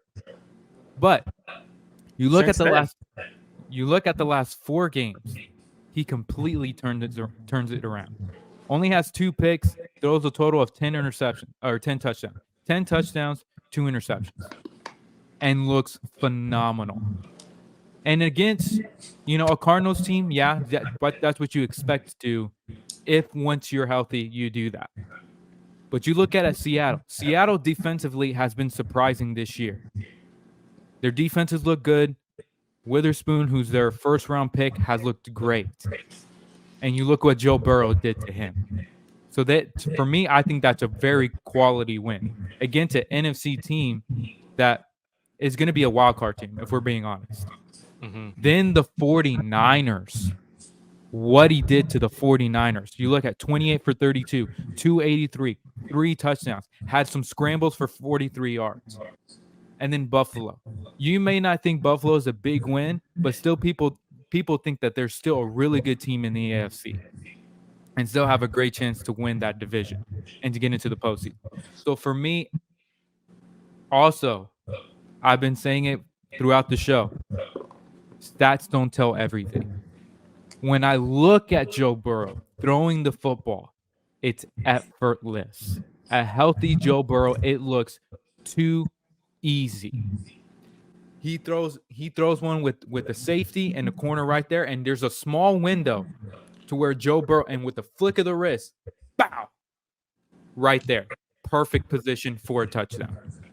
That is why Joe Burrow is the best quarterback in the league right now, and why I believe the trajectory of how he's played the last couple weeks, I think that's what we're going to see throughout the rest of the year from the Bengals and Joe Burrow, and why he will be the number 1 quarterback at the end of the year.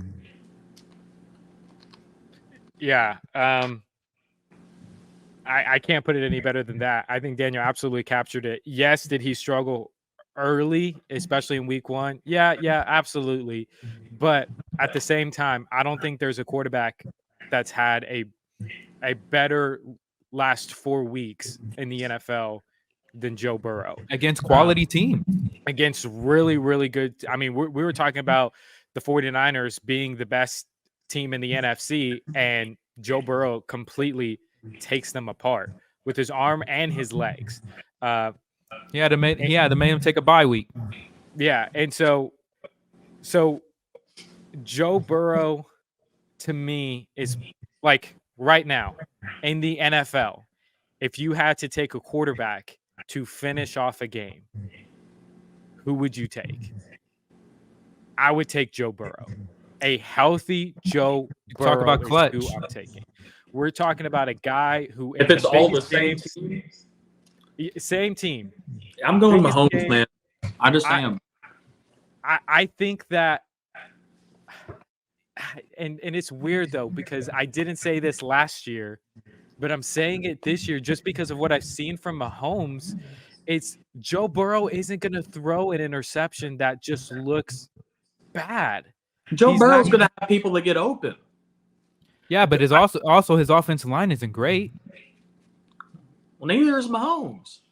I know, but has it been even worse than Joe Burrow? That's the reason why he got hurt. Yeah, and we're talking about the games to where he's played well. He's not. Been sacked 3 times in those games. Burrow's injury was in preseason training camp. It was not. But what I'm saying is, like, when he gets beat up at the end of the year, he's one of the most sacked quarterbacks in the league. Yeah, no, sure. And he's still able to do what he does with Jamar Chase, T. Higgins, Tyler Boyd. Yeah, does he have weapons? And I do believe, like, Patrick Mahomes is clutch. But he also does get away with a lot of bad throws because of the fact he throws it so dang hard that they drop interceptions. And for me, Joe Burrow is more calculated towards the end of the game. And I would trust him more than Patrick Mahomes. Even though either way, I'm going to win Super Bowls with both of them. Yeah. But slightly, I would take Joe Burrow. We think I'm a big Burrow guy. Y'all know this, but we have not seen Burrow win a Super Bowl. I don't think the Bengals are going to win it this year. I've seen Mahomes win 2.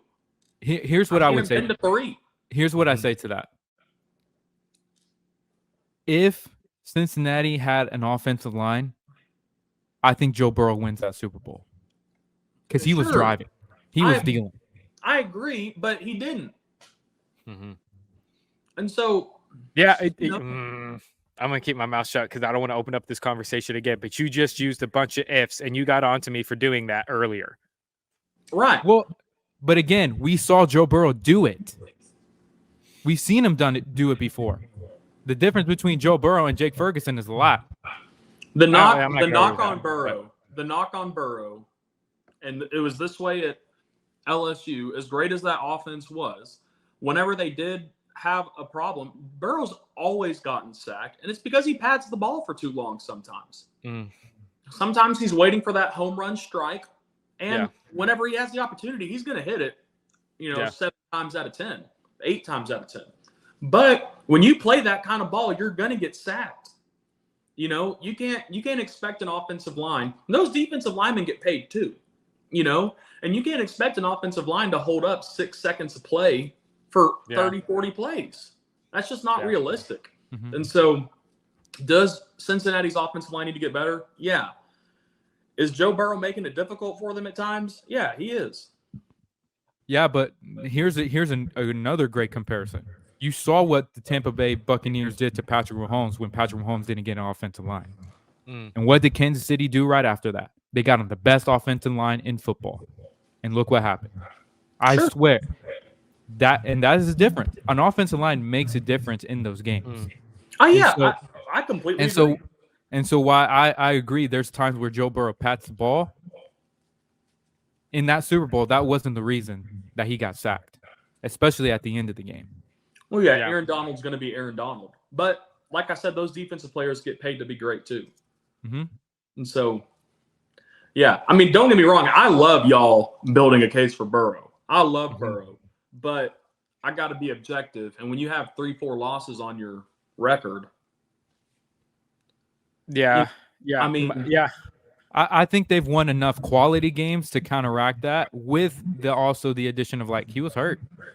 I think Right. that if he was winning games against scrub teams, then I'll be like, maybe I need to see a little bit more. But the fact that it was against Seattle, the 49ers, Buffalo, is the reason I'm willing to make that jump early. Well, and also when you think that Patrick Mahomes, technically, he should also have 3 losses in the season because he threw that interception against the Jets. But y'all argue about this with each other, but y'all live in if. No, well, listen. I do. Listen, I do. Mahomes yet. I do use it in ifs because those things matter. When the refs get in the game and affect the outcome of a game, you have to talk about it. They beat the Jets. They got lucky. Sometimes it's better to be lucky than good, and that's what happened on that day. What Eli I'm saying Manning's is entire career. Exactly. That's what I'm saying. But that's why he's not a Hall of Famer. But and what I'm saying is that with Patrick Mahomes, there are games that you can look at him this season and be like, man, you guys should have lost. There's also games in the games that Joe Burrow lost, and you should have won. So I think those two things balance out. And I think the question why we're saying who's the top 10 quarterbacks right now is based on how they're playing right now. Joe Burrow for the last 4 weeks looks like the best quarterback in the NFL right now. Now, if we want to talk about overall, like the list that we had in the offseason where we said, okay, if you're taking the last 2-3 years into account, who's the best quarterback in the NFL? Patrick Mahomes is still number one for me. But we're talking about this season and this season alone. And right now, Joe Burrow is outplaying Patrick Mahomes. If this week was week 5, I'd agree with you. But it's not. We're in week 9. So that's why I'm like, you can't just look at the last 4 weeks. Yeah, but I even think week 2 he played well enough to win the game, and they didn't lose because of him. With Mahomes and the games that they've lost, well, other than the first game against Detroit, but against Denver, okay, that's one. Name another. Against one of the worst teams in the league, he played like that. Name another. Joe Burrow hasn't had a game like that. I'm saying name another one. The Jets, he played bad enough to lose that game. But they won. They won the game. Again, if we have to use a caveat, the refs, if we have to use a caveat like that, that's a pretty big disclaimer to have. The Chiefs are 7-2, y'all. There are 7-2 because of the defense. Great. Congratulations. Cincinnati is last place in the division. And the fact that you played Chicago in 1 week. And who else did they play? Oh, and they played the Chargers, who you just said is the 32nd ranked passing offense in the NFL. Those are the only 2 games where he's actually looked like a number 1 quarterback, like the best. So, do y'all think? Where do you think? I guess that really doesn't help for this conversation. But Cincinnati, they're currently tied for 4th, or tied for 2nd, but currently listed 4th in their division. Yeah. You can't be the best quarterback in the league and be last place in your own division. You just can't. You can if your whole division is playing really well. That's the issue. Their division is really, really good. And I think they are behind Kenny Pickett, dude. And Burrow's been there for every single game. Okay, but tell me this. Do you really, and I know we're talking about the future, which, again, probably doesn't help right now. Do you expect the Bengals to be under Pittsburgh at the end of the year? For very long. No. There you go. We're not talking about projecting. We're talking what we've seen. But I'm saying, we're talking ifs. That's what I'm saying.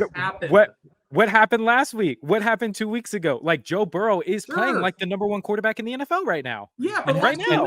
But we're saying the last 8 weeks. The last 4 weeks he's done. Okay, sure. Last 4 weeks. They're he's 5-3. That means there's been 8 games that they've played.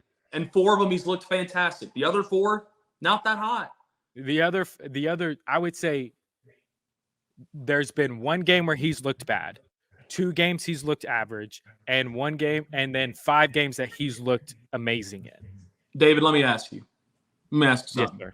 Yes, sir. You bring, let's just say you bring me out to teach at your Okay. D now, hypothetically. Okay. Okay. Well, it's not hypothetical. It's happening. I show up Friday night. Okay. And I, say that when God created Jesus and, that, and I say, you just got to. I can't wait for what this illustration is going to be. You just got to try really hard. And if you try hard enough, God will bring you in. And then Saturday morning, I say, man, some of Paul's writings, we can't, let's take out a chapter here and there. But then Saturday night, dude, it's like one of the best sermons you've ever heard. And a bunch of great stuff happens. Mm-hmm. You going to say he crushed it that D now? You going to say, no, he had a good Saturday night, but the rest of it was whack, bro. That's what's happened with Burrow. He's been good as of late, but, man, there's been some heresy at the beginning of his season. Yeah, but again, you're forgetting that he's hurt. And the ankle to a quarterback is almost you're the one who said a sprained calf is the worst thing for a quarterback. I agree. I'm just saying, though, if you're that hurt, don't play. But here's the thing. Let me say this. If Burrow sat out weeks 1 through 4 and he's only played 5 through 9, he'd be my number 1. But he didn't, so he's not. But here's the thing. Joe Burrow had those bad games with a sprained ankle. Mahomes has had bad games, and he's been perfectly healthy. But they are number 1 in the conference. And he's thrown interceptions that you can't blame receivers. You can't blame your offensive line. It's your fault. And if because of that they were last place in their division, I would dock them for it. But they're winning games. But here's the thing. It's not like we have them outside of the top 5. We have them at 5. I mean, we're arguing between 3 and 1. That's but you have Dak Prescott over Mahomes, and that's crazy. I do. Both of y'all do. I stand by that. Daniel, I thought we thought the same about the game. We don't. Yeah, they literally were texting last night, yesterday, be like, "Oh." Once again, what I hate more than anything is idiotic interceptions. That's what I hate more than anything. Sure, more than anything. That's why in the past, Savage, we've killed Dak Prescott for that. Sure. So why am I not going to have the same energy over Patrick Mahomes? Because they won the game. We get mad at Dak when he throws crazy stuff and they lose. But no, we get on him when he throws crazy interceptions and they still win. No. If Dak wins, he had 15 interceptions last year and he went 8-4. And then heading into the play, we're like, man, his interceptions. And he was 8-4 in the season. What made us lose against San Francisco? Trayvon Diggs. And Trayvon Diggs dropping it. I had to get back to what you said. You said, he had one of those Dak Prescott interceptions where it hit the receiver's hands and flew 30 yards in the air. That San Francisco game, there was 2 picks that the only hands it touched were the 49ers' hands. Okay? Let's stop acting like all of Dak's interceptions are, that was only the receiver's fault. Last year it was. No, not other than the San Francisco game. You're right. Other than the most important game of the year. Well, he had a bad game. Come on, Mahomes had a bad game in the playoffs. You telling me that as Mahomes has Joe 2 Super Bowls. Mahomes has 2 Super Bowls. He does. But I'm just saying. Dak got 2 playoff wins. Yes, but as I've chronicled in the past before, the only you can't put those only 2 wins. Like the reason why we only have 2 wins is because of how bad Dak played. As I've highlighted before, he should have won against the Green Bay Packers if he had this defense. Then against the Los Angeles Rams, they gave up over 200 yards rushing, and they lost. Then you have the game against the San Francisco 49ers to where he's driving down the field, and you have receivers dropping passes. You have offensive line getting penalties and forcing and letting up big sacks in big games. This is the only game that Dak has played in the postseason to where I'm able to look at him and be like, that's all you. And that's what I'm saying about Dak Prescott. And that's why I'm saying even his interceptions and his turnovers, even last year, you can't go into it looking at the tip passes last year and say Dak has an interception problem. Then you look at him this year and you were like, oh man, he's really cleaned it up. No, it's just guys aren't tipping it up in the air anymore. Man. Period. I just can't get on board with that. To say there's only one playoff game that Dak was the main reason we lost is ridiculous. That's ridiculous. the only game. He said, That's the only if game. we had that defense. And nobody made those excuses for Romo when that defense was terrible through all the playoffs. Nobody made those excuses.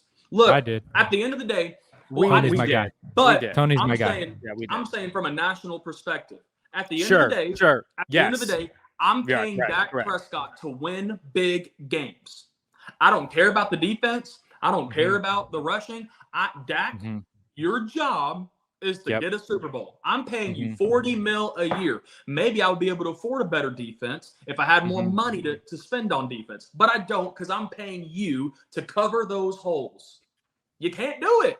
He hasn't done it. See, you had me until then, because the defense has all that they need right now to win now.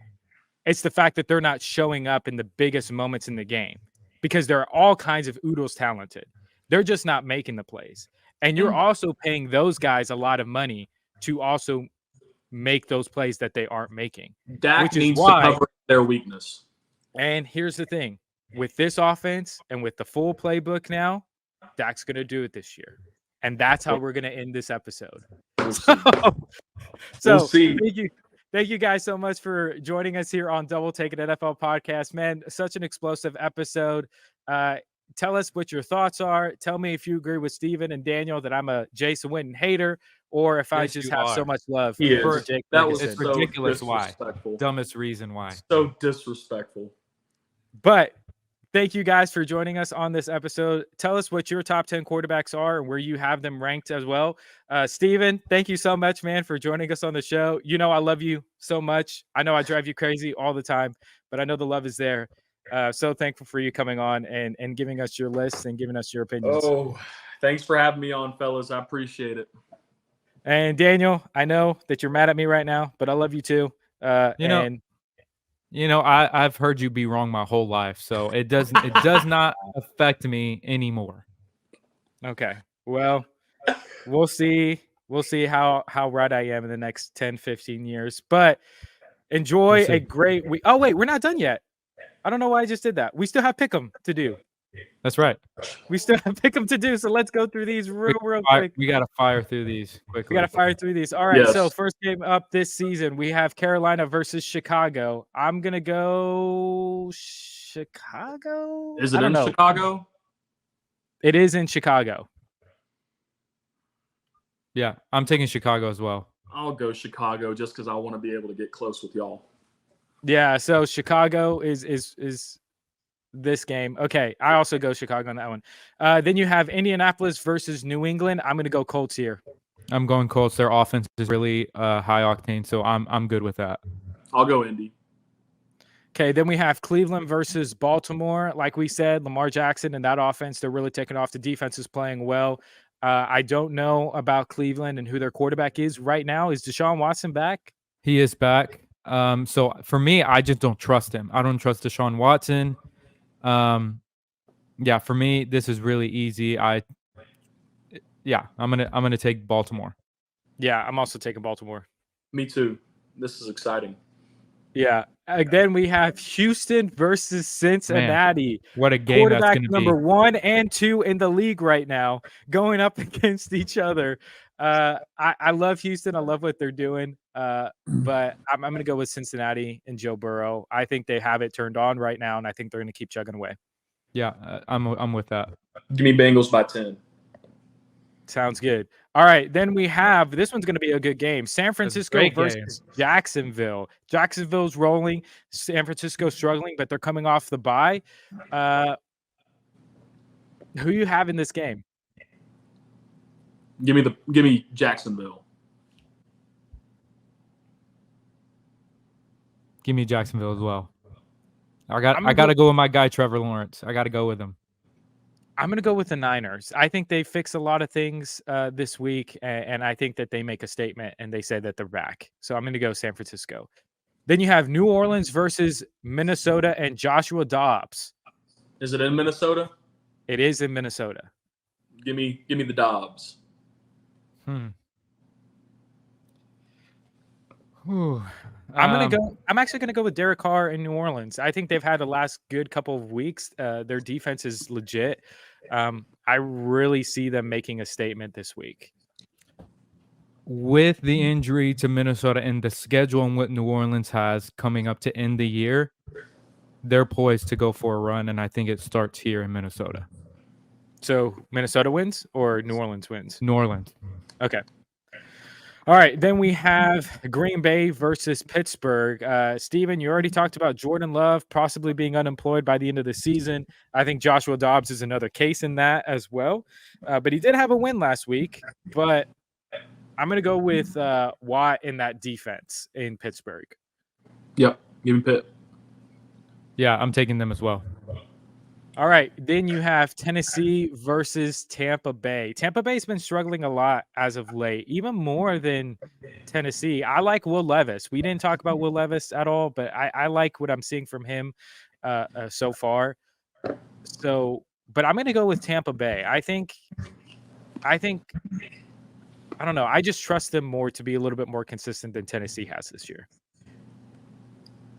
Even though they've dropped 4 in a row. Yeah, I'm taking Tampa as well. I think Baker Mayfield is such a great leader for this team. He's done a really good job at late in games scoring points, and it just seems like he always has an opportunity to win the game. And I think with the inconsistency of Tennessee, he gives them a great chance to win. Yeah. Okay, then we have Atlanta versus Arizona. Kyler Murray is actually starting this week, so he's going to be back under center for the Cardinals. I just don't know what Kyler Murray is going to look like, so I'm going to go with Atlanta in this one, even though I'm really not a fan of Ritter or Heineke, because Heineke's starting. Oh yeah, Yeah, for me, I'm gonna go with the Falcons. I don't know what Kyler Murray will be just yet, and so I'm gonna take the guy who's actually been playing football for a while. I mean, you look at anyone coming off an injury; it's gonna take a while for them to adjust, and I think for the same will be for Kyler. Yeah, with OG Fortnite coming back out, I think Murray's putting a lot of time into that. So I'm gonna go Atlanta. Okay, all right. So now we have Detroit versus the Chargers. Detroit, they're playing extremely well. The Chargers have won 2 in a row, albeit against Chicago and the Jets. I'm going to go with Detroit. I think that they've really found a good balance. Gibbs is running the ball extremely effectively. Jared Goff, one of the best play action quarterbacks in the NFL right now. So I'm going to go with Detroit. Yeah, for me, I'm hoping that Jared Goff has his way against this defense. And like you said, Gibbs is an explosive weapon. I hope they utilize him in spreading him out and just getting the ball to him in open space. And so for me, I'm taking Dan Campbell and the Lions. Yep, me too. All right, now we have this one's a pretty easy game. Giants versus Cowboys. I mean, you have Dak Prescott, best quarterback in the NFC. That's an automatic dub. So I'm not even gonna talk about that. Yeah, I'm taking Dallas. Yeah, I'm going Dallas as well. But so then we had no, go on. No, go on.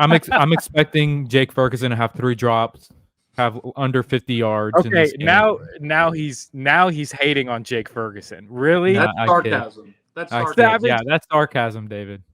Whatever. Y'all cannot, David. You can't read sarcasm to save your life, man. Because I was being sarcastic in the group chat, and you weren't picking up on it. Okay, no. Wait, what? You can't. It's hard. It's harder to do that over text. Come on, you were using all caps and everything. Like, you can't get on to me for Why that. Why would I be excited about Martavius Bryant? I don't know, Savage. That's why I was concerned for a second. Anyway, okay. So now we have the Commanders versus the Seahawks. I'm gonna go with Seattle. I think they're inconsistent though, just like the Commanders are. But yeah, I trust Geno a little bit more than Sam Howell. Yeah, I do too. Yep. Okay, then we have the Jets versus the Raiders. Raiders, big win against the Giants, but it's not that hard to beat them nowadays. I think honestly, I like the Raiders in this game. I think Antonio Pierce having them play great ball right now. I think that continues this week. That offensive line for the Jets is just pitiful. They're just bad. Yeah, after a really tough outing for the Jets, and with the Raiders now being motivated and now playing like they want to play the game and rediscovering their passion for it, Raiders are going to win this game. Can you believe that this? Can you guys believe that this is the Sunday night football game? It's disrespectful. It's been pretty. Awful. Can I be honest? It's been pretty weak Sunday night. Yeah, the last 2 weeks it's been really weak. And then you have the Denver Broncos going against the Buffalo Bills on Monday night. I'm going to go with Buffalo. I think that this is going to be a get healthy game for Josh Allen. I think he's going to put up some points against this team. Even though I will say I like the way that Russell Wilson's been playing, even if it doesn't necessarily translate to winning football games. I am going Buffalo in what is looking to be the most boring week in NFL history. I agree. I'm going to take Buffalo. Yeah, this podcast is the most interesting thing going on this entire week. So make sure to share this podcast with your friends. Give us your thoughts, give us your opinions, but try and have a great time watching football this weekend. And we'll be back next week to cover more NFL football. Congratulations again to the Texas Rangers for winning the World Series. Savage, thank you so much for joining us. Daniel, it's good to have you on. And until next time, God bless.